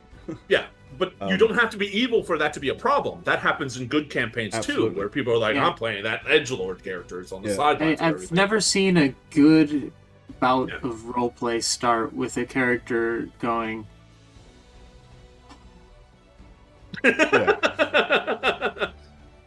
Trying to drag you in, and you're just like... It doesn't work. It doesn't work. And if you've done this, I apologize, because some of you probably have. But yeah, when you start a campaign, everyone introduces their characters. You see a lone, sultry character sitting alone in the corner by staring into his... That's it, right there. Okay, we're already... Unless you have already pre-discussed, this is how you will begin, but within the first 20 minutes of the game, you're coming out of that to join the party, and they're going to be what drags you out of it. Don't start that way. And have a reason to be dragged out of it. Yeah. Don't make it hard work for everybody to... Yeah. Because that's exhausting. It really is. On the other side, it's like, I want to include you. Are you even enjoying yourself here? Right. Well, I want you to participate. If you're not participating in the role play, you're robbing yourself of the fun, right? Yeah. Mm-hmm. And I think, to your point, there are some kind of... We always say, and believe, nobody's fun is wrong, but I do believe that there are some fundamental basics. And those fundamental basics should always be, make sure the character that you bring to the table does not impose on the fun of anybody else at the table. For your own amusement. Because if it does, it's wrong. Right. I mean, Because it fundamentally is, because it's a team game. Don't bring a character into the game that is going to continually be at odds with the rest of the party. So again, it's not good to choose to bring an evil character into a non-evil group, and then, while Shaggott's character's asleep, I pickpocket him. Inevitably, you will get caught. Inevitably, the player on the other side is likely to be agitated by it, and is going to start doing things like, I don't really fall asleep tonight. I'm going to sleep with one eye open. Why? I don't know. But last night, my money purse got stolen, so... You know, and it starts to impose the desire to meta some. But from a DM standpoint, there's nothing worse than constantly having to fight your party to do the game that you've worked so hard to bring to the table. You know, and have it get sidetracked by all this fluff. by this unnecessary, non-interesting stuff that is pandering to one single character. Had many experiences with that in my more neophyte days as a DM. Now I just don't put up with it. Now I will very quickly pull a player aside and say, hey, you need to make choices that are different than this, because this isn't going to go well for the game we've all got to play. And I think it all kind of factors into the short-sightedness and having a little bit of lengthier vision of your character and its arc. Yeah. Because I have no problem if at the end of Wrath of the Fallen, Kylo robbed Emlyn and Tolgar and ran off with the goods, because that's the end of the campaign. Right. That's a great possible And it would setup for a kind of future fit. adventure or campaign or story, and it would fit. And Yeah. now, But if Well, she Kylo wouldn't did it rob you guys because she's seen what you can do, Right. and one of you doesn't have to sleep. Which is exactly why Emlyn, when he was still alive, was like, I'm not Tolgar. I need Tolgar's strength and possible stupidity, even though Tolgar actually wasn't stupid. Mhm. Because Tolgar's a freaking beast. But it became a reliance. Like, right, I can manipulate this guy, but I don't want him to be on my bad side. Like, I don't want to be on his bad side. So I'll placate him and play passive, but I'll also plant seeds. And the seeds were ultimately, oh, you get a tribe back. I can make them extra powerful with my black magic. all you That's have to a do is fun help goal. facilitate me getting Right. more power. Right. Right. I mean, that worked. And Thelonious was an odd outlier too, because he wanted power in his own evil wizard way. Yeah. But he also understood to work with Emlyn, even though they were at odds a few times with some of the staff and magical items you distributed. And we're like, I want it. Right. Yep.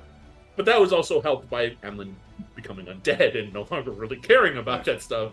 So, Anyway, but yeah. And we'll throw this over to chat as well, because we're really kind of pushing into Q&A with this next thing.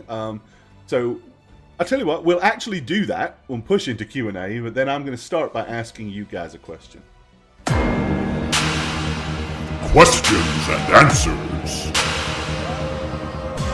All right, so this is a Q&A section. You get to ask us anything, primarily on the topics we've discussed, but does not have to be.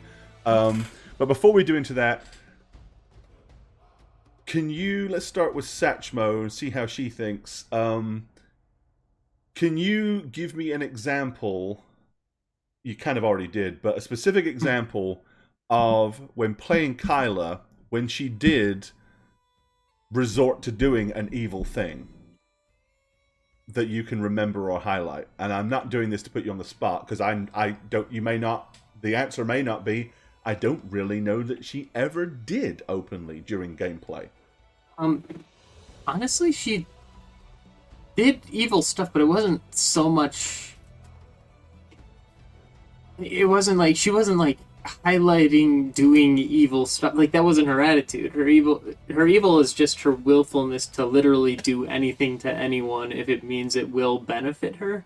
And in the context of the story, there was, I mean, she did just kind of murder some guards when the whole ghost thing happened in that one guard tower. That was awful.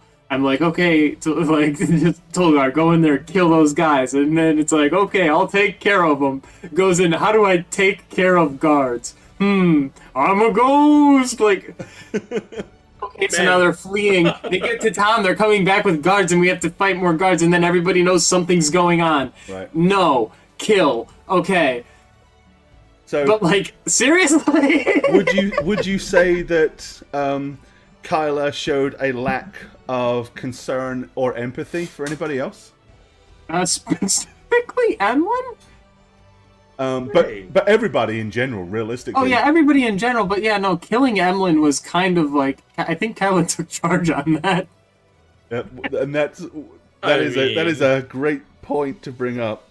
Would you say Kyla was in any way narcissistic? Purely and only because thinking about other people hinders her ability to survive. Which, I mean, in her own lawful sense, because she's got her own sense of moral code, and her moral code is downright evil. But I would say she's lawful evil, if anything. And finally, would you say that there is a little bit of like Machiavellian behavior going on there? Yeah. Okay. So I guess I fit your idea of evil, don't I? No. Well, that was I find it interesting to see if we take what we all think to be evil and whether it does fit what scientists kind of say. Because if you agreed to all of those things, by the real word scientific term, she's a psychopath. No, absolutely. Right. Yeah. At her core, she's a psychopath. Yeah, I mean, so that's what I find interesting. But not all evil. I don't think all evil characters are psychopaths. No. So same question to you, Shagget. Give me an example of when Emlyn did something specifically evil that you can think of. So on the subtle level, it was learning to rely upon Tolgar's strength and brutality to survive, and manipulating it to get what he wanted. The most overt example I can think of is in Candlewind, with that family that lived in that house where he had hidden his book, right? His book of secrets, or ancient secrets. Right. Where he outright murdered them. He shocking grasped the one of them, and then they killed him. But that was evil for that reason. But it was also evil because Candlewind was kind of against them as a party. They were still they're still outlaws. So they kind of needed a base of operations, right? Like a hideout that they could just stay in. Right. So it was a self-interested, we need to survive in this city that's gunning for us to some degree before we get out through that underground passage in the wall, which I do remember distinctly, which was nearby the house, fortuitously, right? But that was a decision like, these guys are in the way of my objective. It'll be weird for me to knock on their door and be like, census, we're taking a census test here. Or, like, how do we get them out of the house to get the book? Just kill them, right? No witnesses, get rid of them. Right. Easy so evil. The same thing would, without kind of going through the definitions and stuff, again, would you classify that Emlyn had those same traits? Narcissistic, lack of concern or empathy? 100% narcissistic and lack of empathy. Yes. Yes. So he was designated as neutral evil. Kyla was what? Chaotic evil or neutral evil too? I don't know. Alignment-wise? Because Emlyn started out neutral evil. Right. He didn't care about the laws, but he cared about himself. Pull it up. And the Machiavellianism, like, which is that, natural tendency to manipulate and go for power and stuff like that. Yeah. Oh, he had those traits. Absolutely. Yeah. And it's funny because when Kyla really was the forefront of his demise, that's Zerwolf. we were against a demon with a Wednesday child, and we had to talk our ways out. We had to talk ourselves out of that encounter because we were outmatched in power by that point. Right. And I remember that session, we tried other outs, right? We tried to negotiate with the demon. We tried to come up with a sensible way, like, well, we'll kill this child and that'll satiate you so we can get out. Mm-hmm. And it got to that point where Emlyn the last time he was actually alive, he kind of got worn down by the futility of it. Like, so while Kyla did the murder, Emlyn was the first one to say, fuck it, just kill me. Like, you know, Yeah. because he was just kind of, he didn't see a path of progression for him to get to Portland to Wince, because they were trapped with this very powerful demon. And that was really cool, because I finally played an evil character who, while was psychopathic and manipulative and, you know, had those tendencies, kind of just getting beaten over the brow with this, like, we're stuck here. There's no way out. And he didn't think about, well, let's sacrifice Kyla or let's sacrifice Tolgar. It just beat him down. Like, his sense of his purpose was halted and stopped. Okay. Well, you kind of answered one of the questions I was going to ask you. Okay, sorry. No, that's good. Because it shows that we're all on the same page. So, because that was my thing, was like, arguably, if Emlyn truly had all three of those traits that we talk about, he probably wouldn't have offered himself up as a sacrifice. Without there being a very selfish reason for it. But, and for everybody that's watching, there was no discussion ahead of that happening that we had talked about. This was not, hey, I want to sacrifice my character and turn it undead. That wasn't a thing. Yeah. That happened. The rest of the party lent into it. And that character was basically... Tolgar killed, or they killed that character. Who was it that did the was it you? So, yeah, was it Tolgar that did the killing blow, or was it Kyla? I think it was Kyla, but it could have been, I mean, I think it was just both, right? Like, Yeah, both I think Kyla- like I think either one of we them was just more turned than on happy it. to do it. Right. I mean, the funny thing is I don't think the party fully grasped what Kyla did with the people she brought out to the wilderness, murdered, and robbed. Right. We knew she Kyla's was a guy. not even her name. Right. She So- made that up. So here's So my it was- pseudonym so that people, yeah. It was a great, like, cross section of organic roleplay and just how it ended up. Right. Because Emlyn said, just fucking kill me out of frustration over anything. He was just beaten by it all. And they all So- went, okay. Oh, okay. Right. Like, Kyle's wait, like, what? yeah, I murder you. I mean, Satch, I do distinctly remember you saying, yeah, I murder Emlyn. And then Tolgar, of course, leaned into it. 'cause it's Yeah, and Tolgar saw you struggling to breathe and was like, Axe. Yeah, but I mean, that it wasn't a self-preservation moment. It was just the kind of thing you say when you're frustrated and you don't see it happen. yeah. Oh, kill me And- now. And of course, the evil party would pounce on that, because why wouldn't they? Right. It's an out for them. Weakness in He our said ranks. kill Get them. him. Well, I mean, if you gave Emlyn like another second or so, he would say, wait, stop me doing right. Stop So it. full But, disclosure, yeah.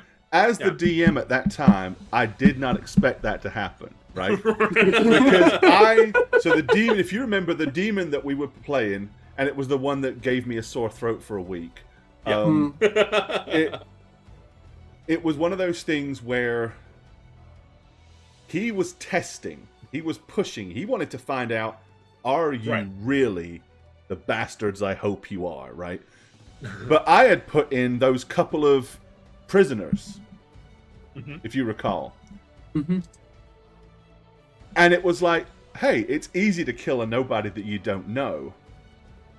When he said, if you really are what you say you are, you'll kill one of your fellows without remorse, or whatever, however that went down. I fully expected that not to be the thing that happened. But when they went... When Emma said, fuck it, kill me, then I don't care. And Tolgar's like, are you sure? Is that okay? Are we doing this? Are you okay with it? Yeah, hey, if he's willing. And they all did it.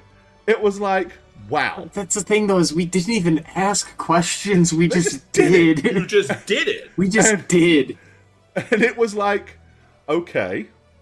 Yeah, So then no, I walked away from that thinking, this now can serve the story, but because of how that happened, I was like, oh, I don't want this character out of this. This needs to stay. This needs to... So that's what we did, is we basically had it to where Emlyn kind of came back, but now he's a little darker and a little closer to Azamiathon, which is his big bad that he's trying to connect to. And everything got a little weirder. And we come up with a set of rules to balance it out and say, okay, here's how we're going to do this. You're basically going to have these new abilities and these new powers, and here are the good things about it. Oh, but by the way, here's the things that's going to suck, because you can't have all this good without some bad. But it really enhanced the character. Didn't Tolgar get like gifted with some demonic Right, ability as well from that too? Yeah, like so did Kyla. Kyla got like death arrows and like. Yeah, everybody was basically rewarded for being such bastards. Yeah. The team was like, holy shit, you are really a bunch of sons of bitches, aren't you? Here, have some shit. Go out and do more bad. Let me promote this sort of behavior. Yeah. I'm rewarding your badness. This is the sort of behavior I want to see. Have stuff. I Don't do will enough say- bad stuff, come back and see me. I might give you more stuff. Who knows? in the flavor of defining an evil character, I would say Kyla's regret for killing Emlyn is not because Emlyn now is a soulless walking corpse thing that can't really feel but still has goals, and that's terrifying. The regret is more she can't pick on him and make fun of him, and he doesn't, he doesn't feel hurt by it anymore. That's the regret. I mean, also you kind of have to like explain his existence when he goes to places. Yeah, well, it's a hassle, but also you can just wait anywhere and it's fine.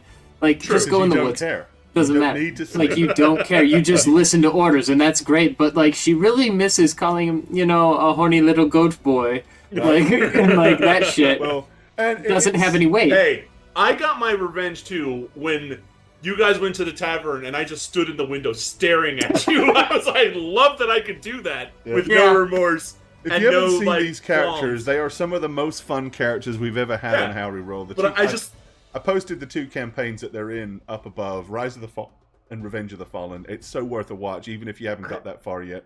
I mean, it was definitely one of the most challenging things I had to roleplay, because I was like, how am I going to roleplay an undead thing with how some do I roleplay agenda? a But, thing with an agenda, but no emotional real care. baggage anymore. That's hard to do. Yeah, it's because I have emotions and I Right. want to share my emotions. and it's Yeah. like, because Emlyn is undead, he no longer has to breathe.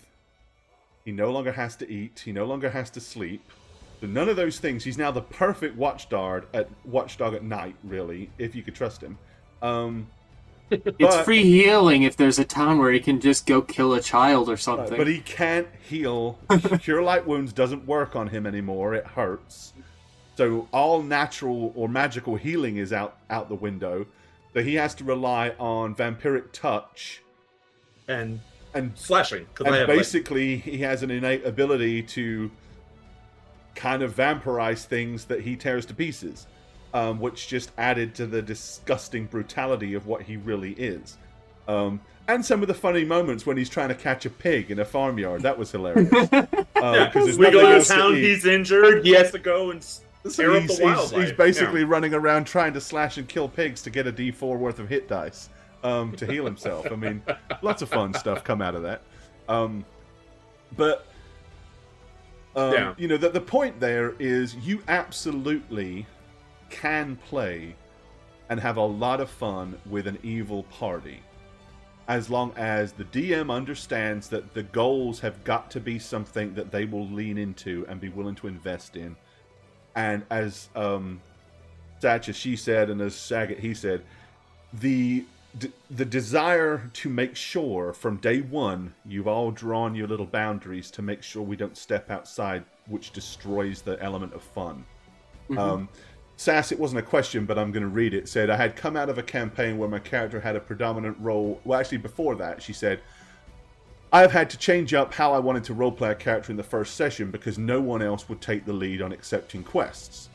I had just come out of a campaign where my character had a predominant role in the campaign, and I just really wanted to be that in the background healer for a bit in the new campaign. First quest, people got confrontational with the quest giver, and the DM was like, well, that's the campaign, guys. And I was like, well, time to take the lead again. And it was 10 years ago. I don't even remember. And that was my question, was there a good session 0? And those are reasons why you need to have a good session 0. If you 100%. Yeah. is to have that discussion and make sure that everybody leans into the game for the right reason. Yeah. Because we have those discussions. There have been times where Shagget does, especially in the early days, was always the character that had to take the forefront in social interactions. But after a while, you don't want to be that character every single time. You want the options to do something else. But somebody has got to do it. And, you know, and that's exactly it. If a DM, if you're basically going to, out the gate, just choose to derail what's being put in front of you, you can't help that as a DM. You can certainly fight it and try to work ways around it and change things, but it's not a good way to start. And a good session 0 does help circumnavigate that. And that was one of the main choices with Emlyn, is before Kyla joined it, we had Lilith, who was a succubus, like a potential succubus of Malkuth, right?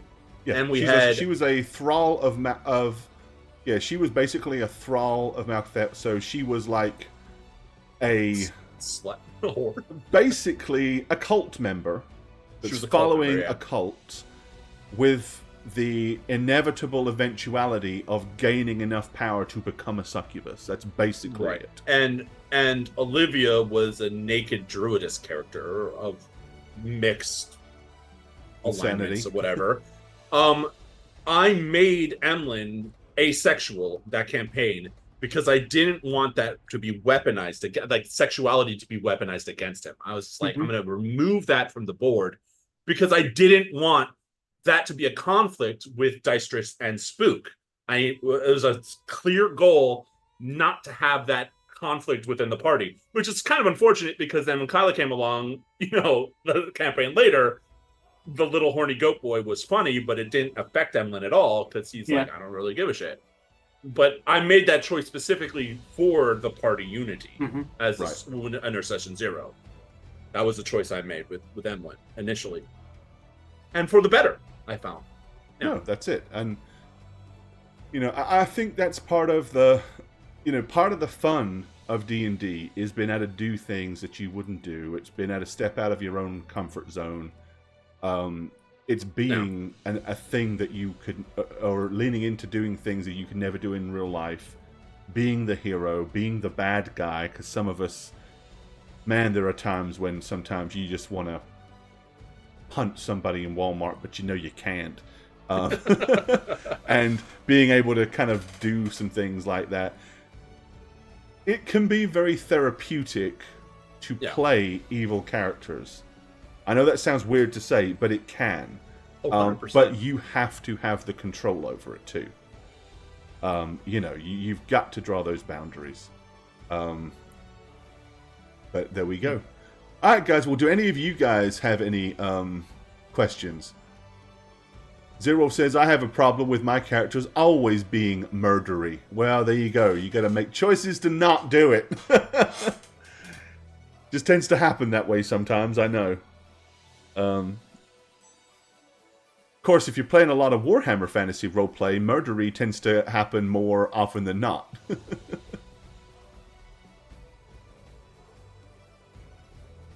It just fits in the moment. There you go. Yeah, Trip's got a lot on his plate right now. Yeah, no. Yeah, he's no, I think we roleplayed it once, really and not it was on the funny. front line, right? Yeah, we roleplayed through it one time, just like the thing where like Douglas was just like, "Oh, well, Trip, you know, if you ever find like a lady, and I would hope you'd bring her home to us so we'd get to meet her," and it's just like. That's such a good Douglas impression, by the way. You're making so many assumptions right now, Dad. That's just over there, like, impression, exactly right. Trip's never really to me about right, women. Yeah. We're like, yeah, he just doesn't. And he's just like, oh, well, you know, he's could probably just never open up to you. And it's just like, you know, that's one of my favorite moments. Just the validation as a character. Well, and it's just like some sessions, one of the strangest and most successful things that have ever happened was pretty much by accident. When at session 0 of the Curse of Strahd, we had a big session 0, and I was like, look, this is what this campaign really is. There are some subjects that are written into here that we may not want to do.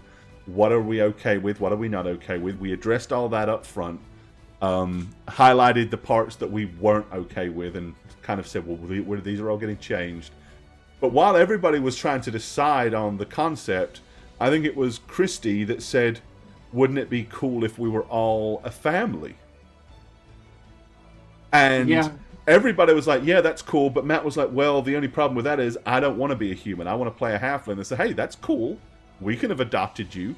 And he was like, oh, that's a great idea. So the family dynamic was created. So Douglas, a.k.a. Christy, is the dad. They're all his kids except for Shaggett's character, Seth, who is the brother. So he's Uncle Seth. And then you've got the oldest boy, who is a bard. And then you have the youngest daughter, who is basically on wizardly ways. And then the gothic emo rechecked halfling child that doesn't know where he fits in, but he's fast learning. That was adopted, and nobody truly seems to know exactly how old he is.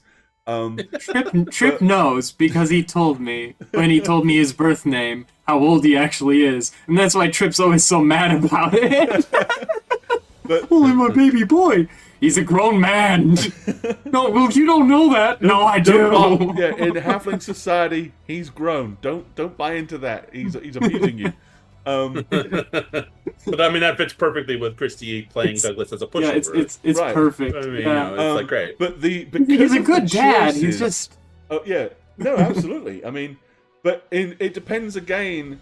It's the ambiguity of what is a good dad, because he's a good dad in many ways, but in some But ways is he a he's good failing dad in y'all. Barovia? How do you be a good dad in Barovia? I mean, he is allowing his kids to constantly get into these dangerous situations and allowing them to be on the front lines. And I know that he doesn't really have a choice anyway, but it's like now it's kind of like leaning into it. Yeah, and I love that Seth's entire attitude around it is like, you're like holding this like double standard thing where you're not respecting them as adults, but you're trusting them to handle things. But then like, you know, it's just like, I love watching the banter between the bros. Yeah. The bro banter. I will just say, the latest Strahd episode, half of it was us in a tavern having a fight about As a allowing family. Octavius to curse, right? And Seth was like, let him Octavius curse. Say fuck should be the And name then of the Douglas was episode. like, no, like, but that entire argument was completely organic, not planned. We never planned it ahead of time, but everyone's relationship to each other came out in a perfect way, like the inner feelings of every character.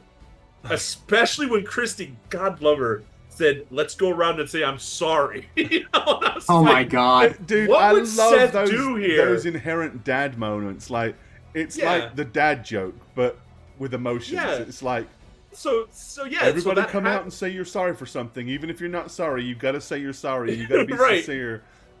And so I was just like, oh, I mean, Seth would.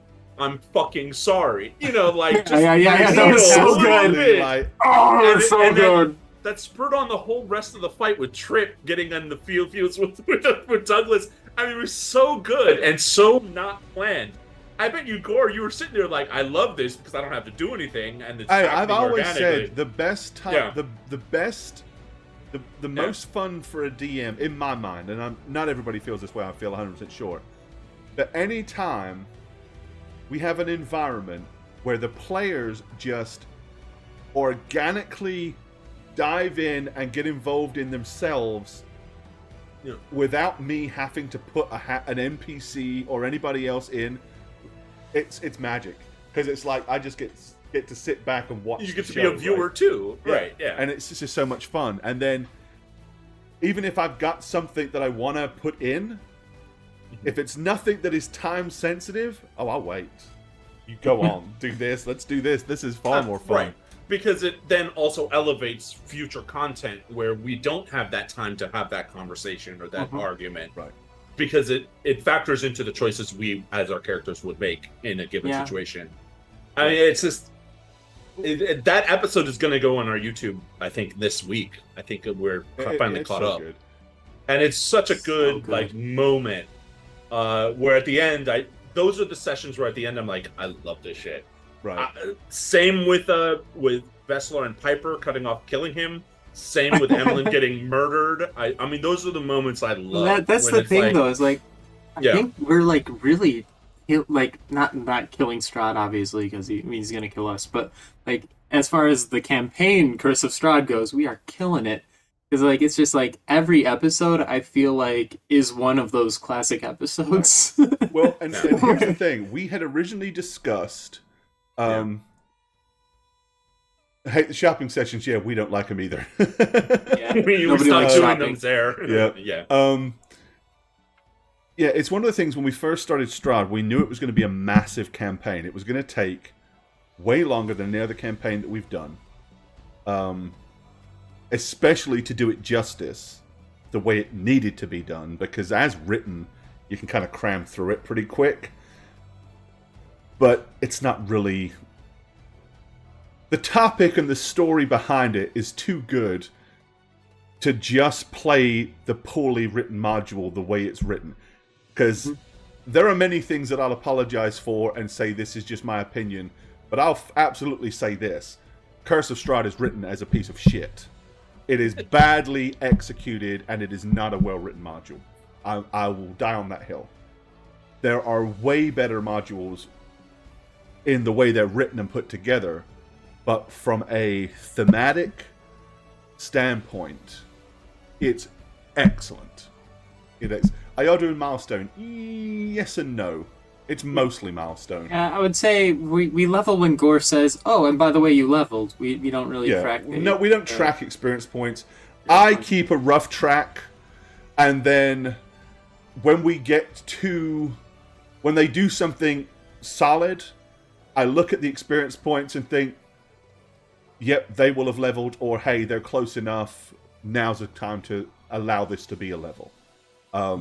Specifically in this campaign as well, because it is very milestone-y, because there's so many actual pieces of the puzzle to achieve, right? So, past campaigns, you calculated encounter. And it really depends. It depends what I'm doing, or what the campaign is. I flip-flop between milestone or awarded EXP. Even when I award EXP, I still try to make sure that everybody stays more or less in the same ballpark. Yeah. Any bonus EXP for good role-playing stuff I do, I try not to ever allow anything to be so big that it levels a character before anybody else. You know. But I prefer to reward with other things in-game rather than EXP in those scenarios. But, you know, generally speaking, if you do, the better your roleplay, the more, as a DM, I relate to your character, therefore the more character-related content I can throw your way. If you give me stuff to work with, I can reciprocate it. If you don't give me anything to work with, it's much harder for me to reciprocate. One thing that I decided in this campaign is everybody will get an opportunity for a very unique thing to occur, and they will have a choice whether to lean into it or not, but they will not necessarily know what that thing is. I think we already know what's happened to where Christie's went. Yeah. Dog Spirit. Yeah. The funniest thing is, I am waiting for Christie to roll a 1 in combat, because something's going to happen, and it hasn't happened yet. Because currently, there's no bad side to Crispy for what's happened. That's right. Intent, better hearing, better sense of smell, instincts, all this sort of, it's all good stuff. But this is Barovia. Nothing comes without a price. We will see. It's going to be fun. But everybody's got a thing. Now, you all might kind of know who got the first opportunity. I'm not going to tell you if you don't, but there was a thing that happened. The It's pretty obvious. Yeah, the finger. bite, right? If she'd have Gemma. took that, if she'd have brought it along. Well, she did, kind of. Well, I didn't know she did. I mean, she did, but Well, the thing is, I'm not sure she did. I don't remember her bringing the finger. I remember that basically the girl was like, "Take me with you." yeah. And that was Said how she was no. going to be transported, but Jane refused to lean into that, so she didn't. Right. But otherwise, Jane would have had a certain little somebody chiming in from time to time. And I would say like a conscience, but I'd say more likely to be closer to Cyberpunk and Right. Cyberpsychosis. having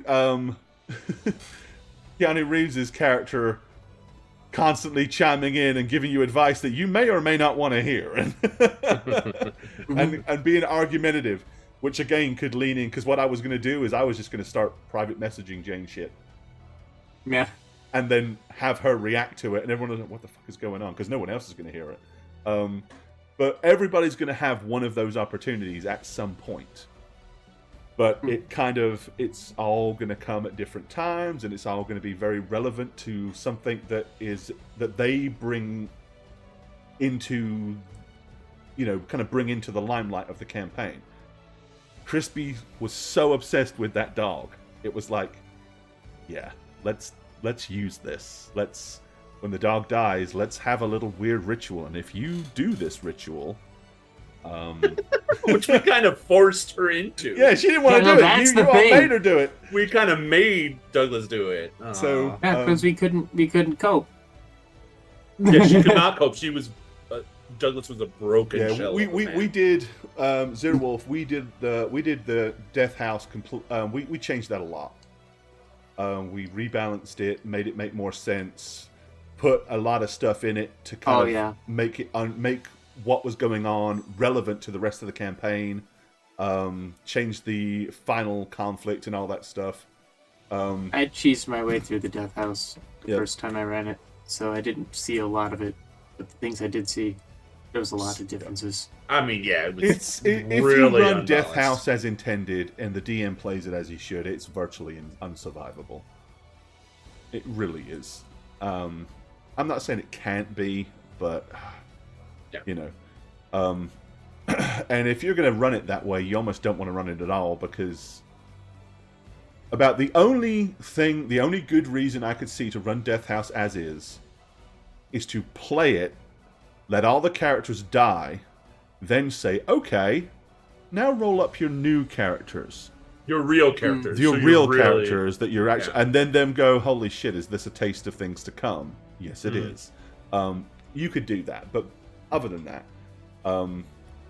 But yeah, so we've got that little avenues to explore. But because of the way that each of the characters organically is developing through the story, it just makes life so much easier. And I think from a final tip, and again, this is not just for DMs but players as well, while there is no right and wrong way to play D&D, at the end of the day, why do we play? Enjoyment. If your enjoyment is rolling dice and killing monsters, that's fine. If your enjoyment is developing characters and stuff like that, that's fine. If you want to min-max, that's fine. If you don't want to min-max, that's fine. But honestly, from probably a few more years of experience than I really would like to admit to, the most fun games I've ever been part of, bar none, either as a DM or just being involved and seeing the joy and the enthusiasm of the players, are always ones where everything is allowed to happen organically. People choose abilities based on their experiences of what happens during the game, as opposed to, well, I'm taking this at level. When I get to this level, I'm taking this. When I get to that level, I'm taking this and this. And allowing that choice to happen naturally. The players always seem to have more fun, and I, as the DM, always enjoy those games far more. And that's one of the reasons I love doing How We Roll, is because pretty much all the players lean into that. And when you have a group of players that are able to piss each other off without pissing each other off, they can have arguments with their characters, but leave it the second the camera goes off. It's gone. It was just fun role play, and allow things that happen in the game from other characters to change their characters, even if it's in ways that they initially hadn't decided. I don't know whether Shagget had decided that his character was initially gonna view his brother as a pushover and kind of a weak-willed fool, as it was. But that is how it is now, because of the things that have happened. Yeah, no, we you keep talking while I look at something really quickly to answer that specifically, because we wrote how we feel about each other. Oh yeah, no, we did in a document. Yeah, we had our character Bible written up ahead of time, and I have like a bunch of songs written in there too. That's right, Zerwolf, it sucks. Yeah, there is a document. Maybe when we get to the end of the campaign, I'll leave the decision to the players. When we get to the end of the campaign and we do the after show, maybe that's a thing we'll upload to the Discord or whatever and let you all see. Yeah, so Uncle, oh, was it great? So I and part of my bio, which chat would never see, I wrote the sentence: he then returned home to his brother after Douglas did something folk hero-y, because I didn't know specifically what Christy was going to come up with, and traded in on that good reputation. So he was taking advantage of his brother initially, and his brother's good standing as a father, whatever. But then when he sees how Douglas treats his kids as kind of like, oh, well, you could do what you want, I'm on your side, he started saying, you just gotta let them have their freedoms, Right, like you're taking your kids' words over your older brother, and that's how that feelings evolved. So to answer Gorbet, it was not planned. It was just organically how things shaped up. Right. Yeah, and that's it. It's when that happens. Yeah. When that happens, it does, naturally change how you are willing to play your character. Yeah. I forgot. He is secretly ashamed of his life regarding Douglas, feeling a failure as an older brother. He doesn't feel that anymore, guys. Like that. No, that's all changed during the Curse of Strahd, because now he's like, "Wow, Douglas, you really are not on top of things like I thought you were," and I was feeling inferior to you. Now I'm like, "You're doing things wrong with your children." What did I just do there? The reason, so I was looking at it. Sorry, the reason why Seth, why Trip became a bard, was because he was embarrassed that Gemma was learning magic, and he couldn't cope with being an older brother with a more talented younger sister, so he left It's like the to go hang same, out with Uncle Seth. which is And then why when he learned he could be a bard and his magic came to him, he was like, "Oh, sick!" and went back home to go bully his younger sister. Yeah, and so Seth, and that's why Seth and Trip in Curse of Strahd are close.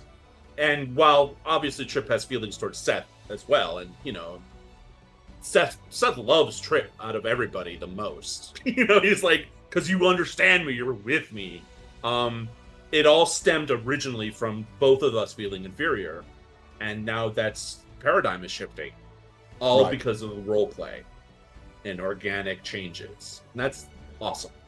Yeah, that's it. I mean, at no point did Seth, I think, originally ever visualize using anything but his fists.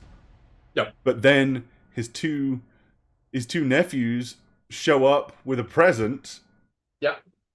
Which is basically a punch dagger or a guitar, and it's like, well, I guess I have a thing now. But there have been times when it has been of use. So, Yeah, that's good times. Hi, Goofer. And I guess, do people have questions? Ask us. Any questions? If you guys have got any other questions, let us know. Otherwise, we are about done here. This is way longer than a normal Dialogues of Dice last. They're normally 90 minutes. We're 2.5 in.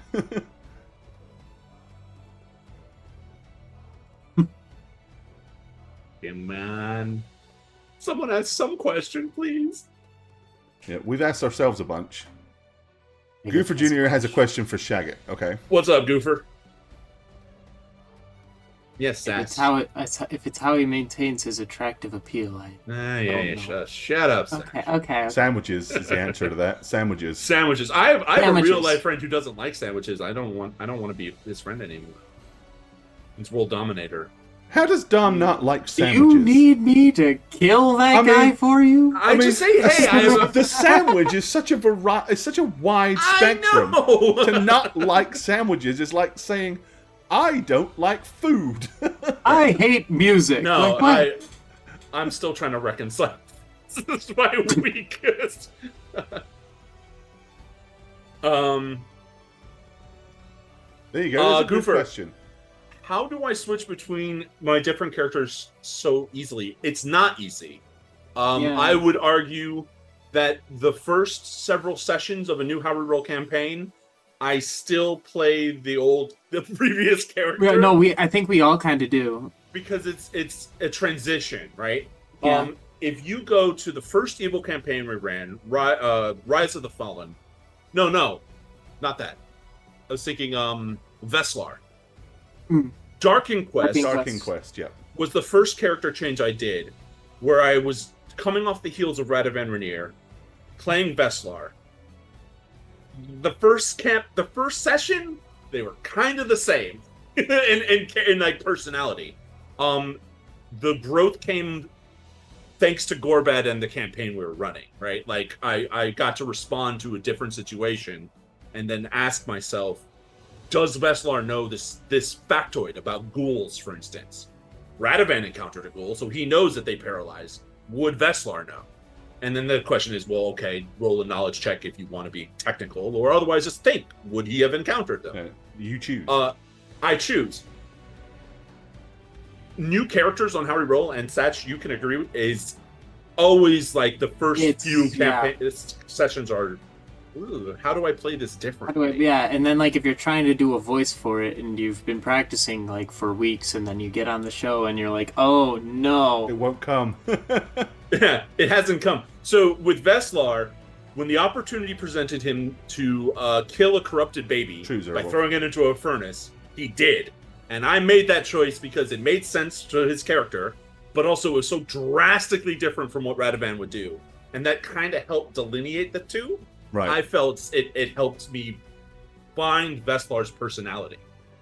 And then, of course, he was secretly in love with Piper, or she was in love with him. He hated Arya, so that I found those like dividing lines. A lot of the time for me, it's finding what I don't want to repeat with other cast members as well. Me not wanting to be the face of the party. Thank God for Matt Christie and Satch, because they kind of could handle those roles. I don't want to be in constant conflict with Spook, because all our characters seem to butt heads. I'll play Asher, who's like a backseat, like a backseat middleman. Of course, how that turned out was different. Lyra took center stage, which was interesting.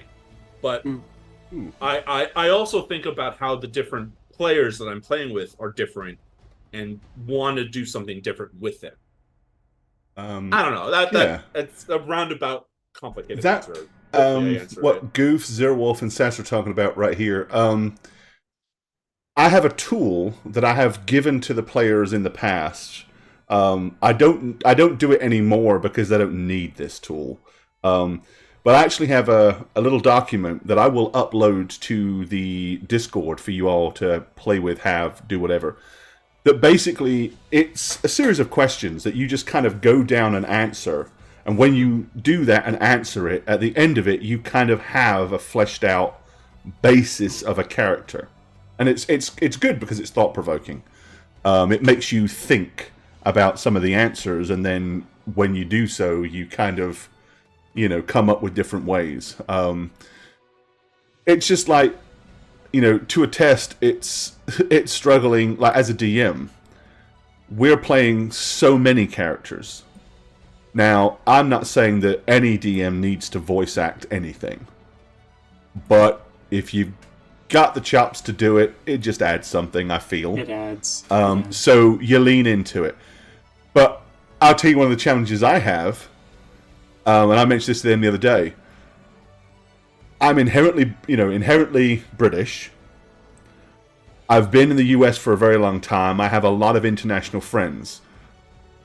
I can handle bastardizing most accents poorly, to at least affect a different thing, and I can change octaves and stuff enough with many dialects. Hell, we've got enough accents in England to never run out. But the second, like in Warhammer, where everybody in the Empire I'm trying to voice with a old Germanic accent, it is so much harder for me to make them sound different, because I always hear the same Germanic voice in my head, and I have to consciously, that's exactly the same as the last guy. So I have to keep, I find that a lot harder. The reason I bring that up is, as you play a lot of different characters over time, it gets harder and harder and harder to find a new, unique character class combo. So at that point, you've played every race, you've played every class, you've eventually played every combo of race and class. Now all you've got left is the individual. You've got to make the individual different. So you can play a human fighter 50 times and it be a different human fighter every time if you put the work in.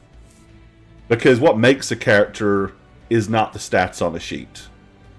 It's not the number of hit points. It's not the weapon skill or the to hit or the saving throws. It's what you bring to it. It's what you put into the character.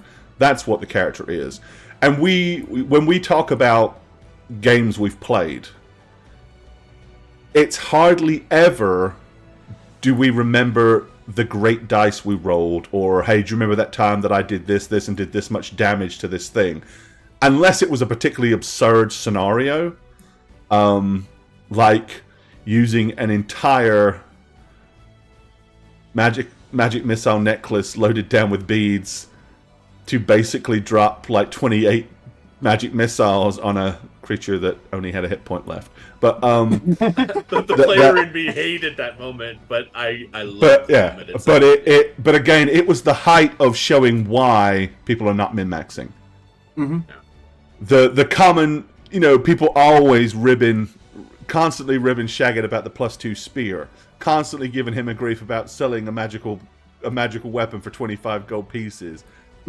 Constantly say, you threw a fucking ion stone down a gap, you dumbass. Those sort of things. Power gamers are never going to make those mistakes because they know, the player knows what they've got, even if the character doesn't, and they're not going to let go of those items. Mm-hmm. But some of the best memories come from that stuff. Hey, all of the cast on How to Roll, Satch, Matt, Christy, Jane, myself, Nat, Spook even, we all do that. Right. Yeah, no, the difference is your blunders, you lose, like, magical items. My blunders, I kill half the party. Man. But yeah, hey, listen, Nunnik, Amelia, and Danyan should not have died. No. The fact that they died the way they died with Physic makes it okay. is what makes it amazing. Because yes, I get to get on your case about it all the time. Yeah, you didn't kill them, you failed to save them. There's a difference, right? Thank you, Sass. Thank you. No, I really should have just saved those berries, but I was under the impression if I go back, those orcs are still going to be there. I'm going to have to be super sneaky and drag people out, and if I get hit, it's hopeless for everyone. Yeah, it wasn't bad logic. Hell, same with Spook and her Jerusha little wind-up thing. Mm-hmm. And that, like, the bad guy had someone with a knife to their throat, and Jerusha was going to bite and distract, so the coup de grace, I mean, that was a whole risky thing in and of itself. But it worked out that time. It worked out, but Satch, you and me were thinking that, oh shit. I remember we were messaging each other freaking out about it. Like, this is going to be awful. It's so bad. And then when Gorm was like, you know what? With those rolls, I'm going to give it to you. We were just like, oh my God. Yeah, I mean, hey. But no, that's it. It's the memories that you have. And we remember all of the fun roleplay moments more than anything else. Yeah. And as I said, and all those come despite dice rolls, typically. Some of them happen or are enhanced by dice rolls, but, you know... but I feel like it's like the How We Roll parody song where one of Jane's line is if Gorbad would make his dice rolls less confidential.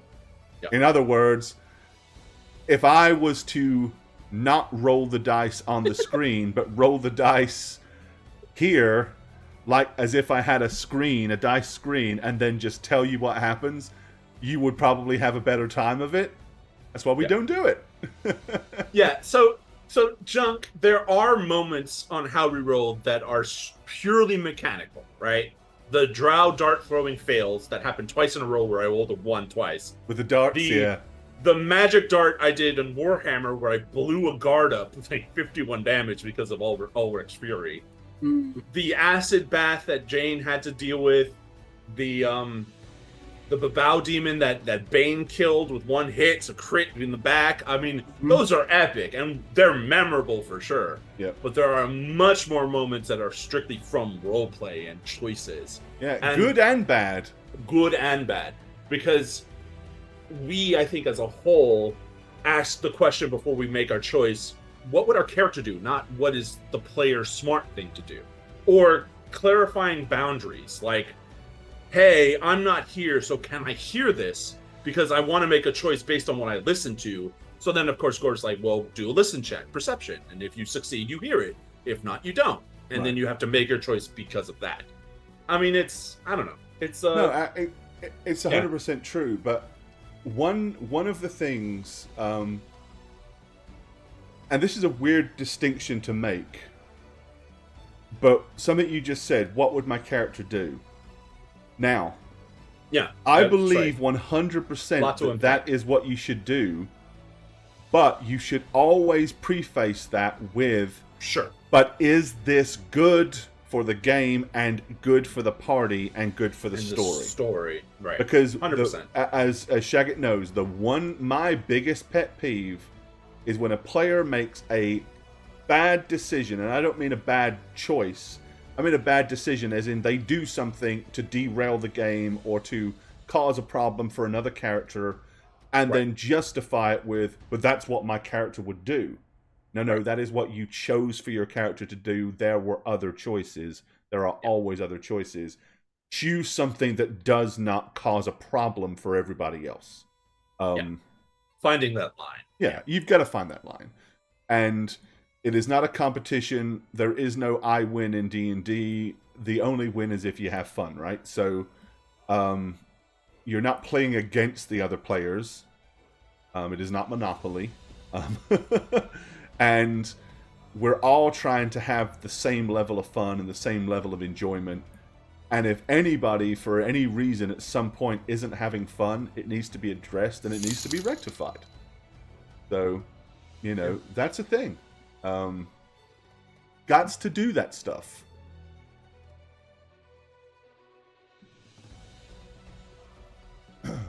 Alrighty, do we have any more questions? And I also heard a ding go off. Let's have a look here. Did I restart there it goes again. Okay, there it is. Yeah, appreciate that, Goofer Jr. Appreciate your donation, my friend. Much love for that. Never required, but always gratefully accepted. Thanks for all the great times over the years. Also, Jane and other people who are not here right now, thank you all for a little peek into your fantasy.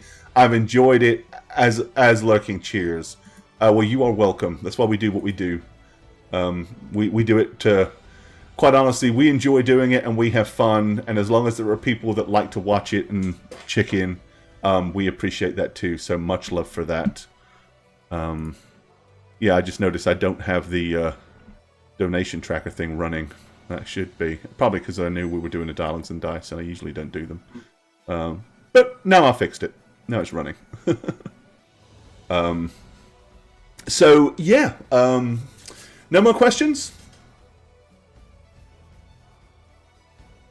CD... Oh, what's a more interesting dice roll? A low probable success in a key moment that results in a big win, or a sure thing dice roll that results in a catastrophic failure? I'm going to go with A, because B just feels awful. Yeah. Like, for everyone. I agree. I'd say the same. Agreed. Anytime Same. something you shouldn't succeed in, you get a win, it's a huge stand up and cheer. But anytime you absolutely should, and then you just fail because of a dice, it can definitely be why underwhelming. Did the DM even have me roll a balance check to walk across the bridge? This is ridiculous. Right, yeah. Oh, I guess I'm drowning.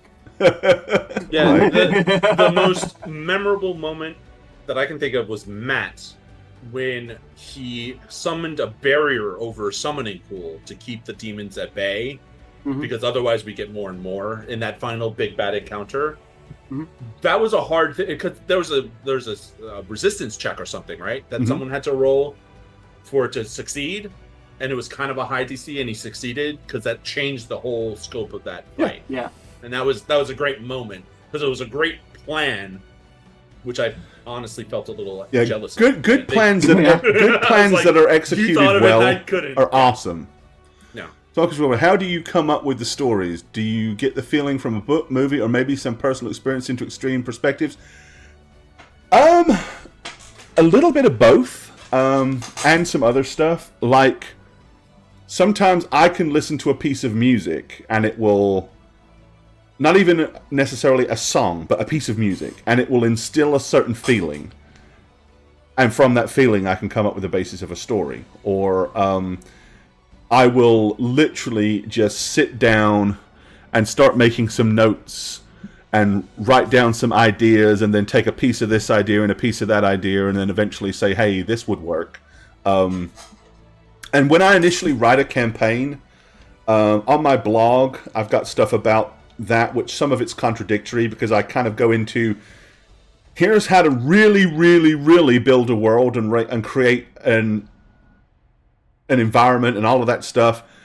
And then at the same time I say, but here's all you really need to do. Like, if you really want to go whole hog, here's how you should be thinking. But you don't need to do that. So generally all I do is I write out, how's this campaign going to start? What are a number of key points that I want to have happen? What is the climax of the campaign?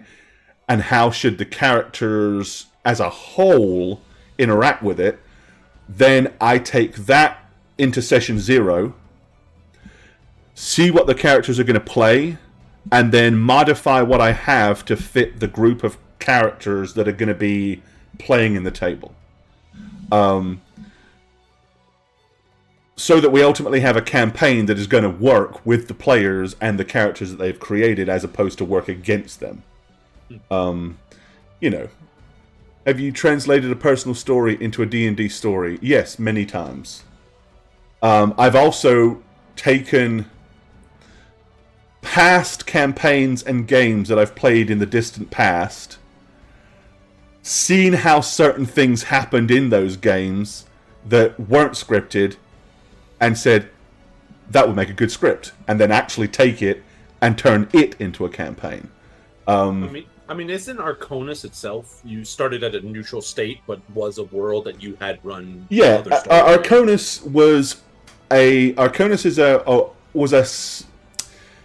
was never a world. Arconis was a continent. But I never used to really get out of the continent.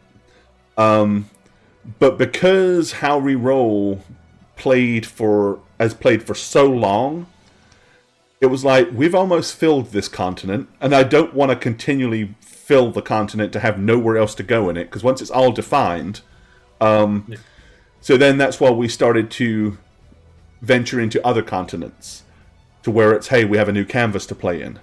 Arconis is also not the best world I've ever designed, but it is, from a fundamental geographical standpoint, it's flawed.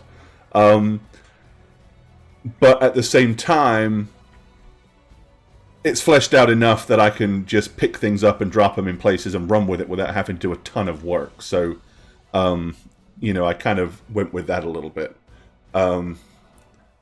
Did you ever get emotional during a session? Oh, all the time. Yeah. I mean, we've had people break down and cry legitimately on the show. I have gotten welled up and lumps in my throat in the past at some of the things that have happened, for sure. It does happen. And I think that's a byproduct of when you create characters and you allow them to develop organically and you become truly invested, it's a thing to lose. When bad things happen to them, you feel it. It is important for everybody's mental health to remember that these are just elements in a story.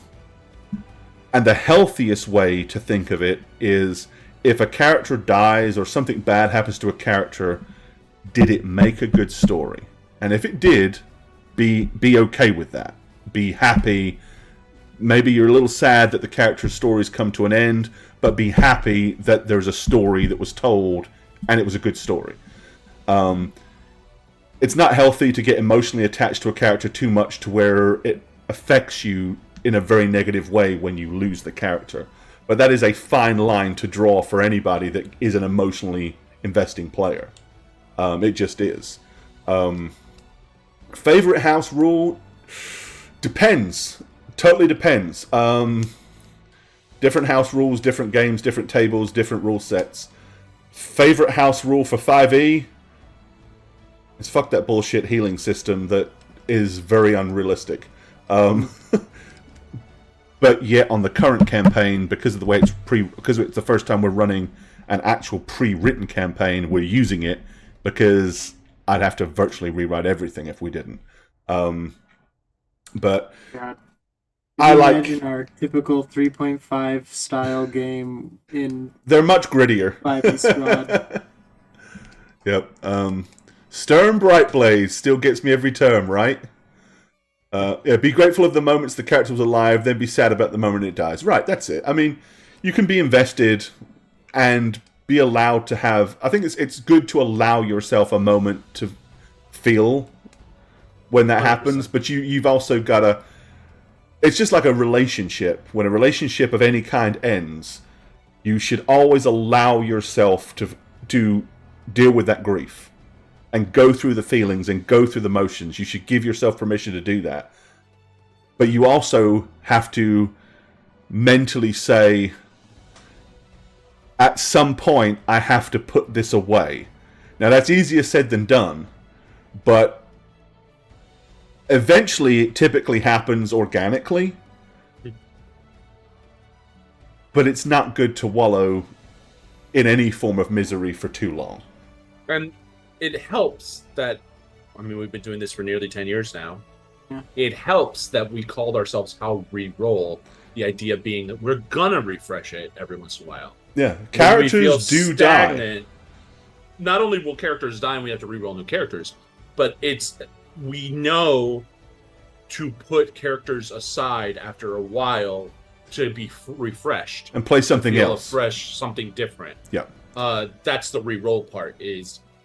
Yes, this Curse of Strahd campaign will go on for a long time. We're still having a lot of fun with it, so we're still doing it. Yep. If it comes a point, like 6 months from now, where we're kind of burned out from it, or then we'll find a good stopping point and we'll shift gears. Shift gears, take a couple weeks to detox and come to terms with everything that's happened, and then start fresh with a new session 0, new characters, new story. Mm-hmm. And it's interesting that you brought that up, because we had these conversations where we were saying, hey, how many episodes are we going to run this thing? And I was like, look, it's going to run a lot. We're probably going to want to break this in half. But normally what happens is we get to a point in the campaign, whether it's 40 or 50 sessions, usually somewhere around there. Yeah. That we're just about ready to be done with it and move on, but it also works to be good in time or whatever.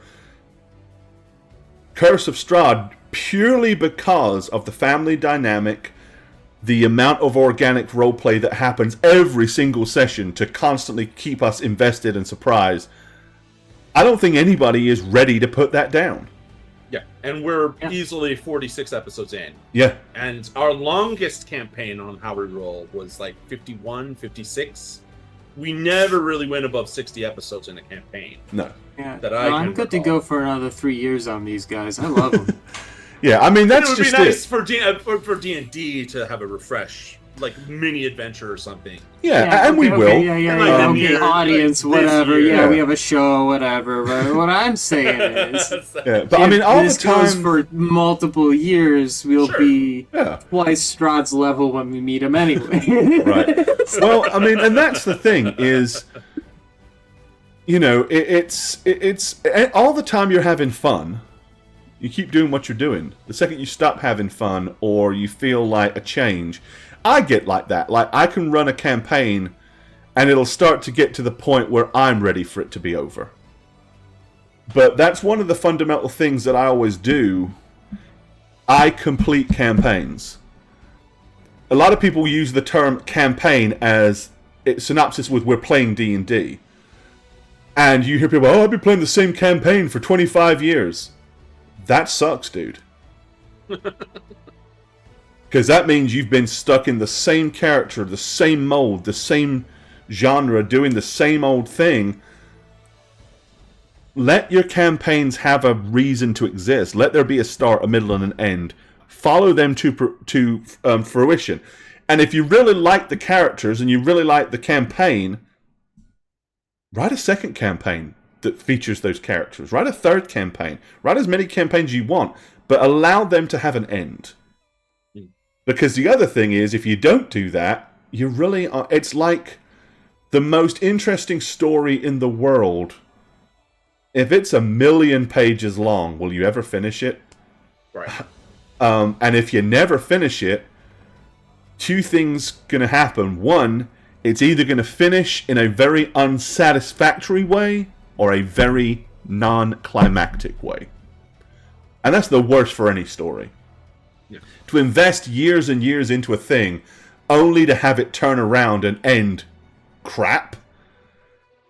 To this day, and I'm reminded of this, so on Hulu on the 27th, I'm super excited because the new Shogun is being aired. Shogun is a fantastic book, a fantastic story. This version of it looks so much better. But back in the day, there was an original series of Shogun, a mini TV series, that did a lot of things right. But I hate that show for one reason and one reason only. The end. The entire show is building up to this climactic battle with Lord Toranaga and this other daimyo. And it's all about to kick off. And then, with Richard Chamberlain, that's the one, Junk. And then at the very end, and turn your ears off, Junk, if you haven't gotten to this part, or if you've never seen it before. But at the very end, the entire end battle is overshadowed by, and Lord Toranaga's forces were victorious, and he ruled across the land. You bastards! You bastards! I've watched this thing for hours and hours to see this fight, and you're not going to show it to me. God, that drove me nuts.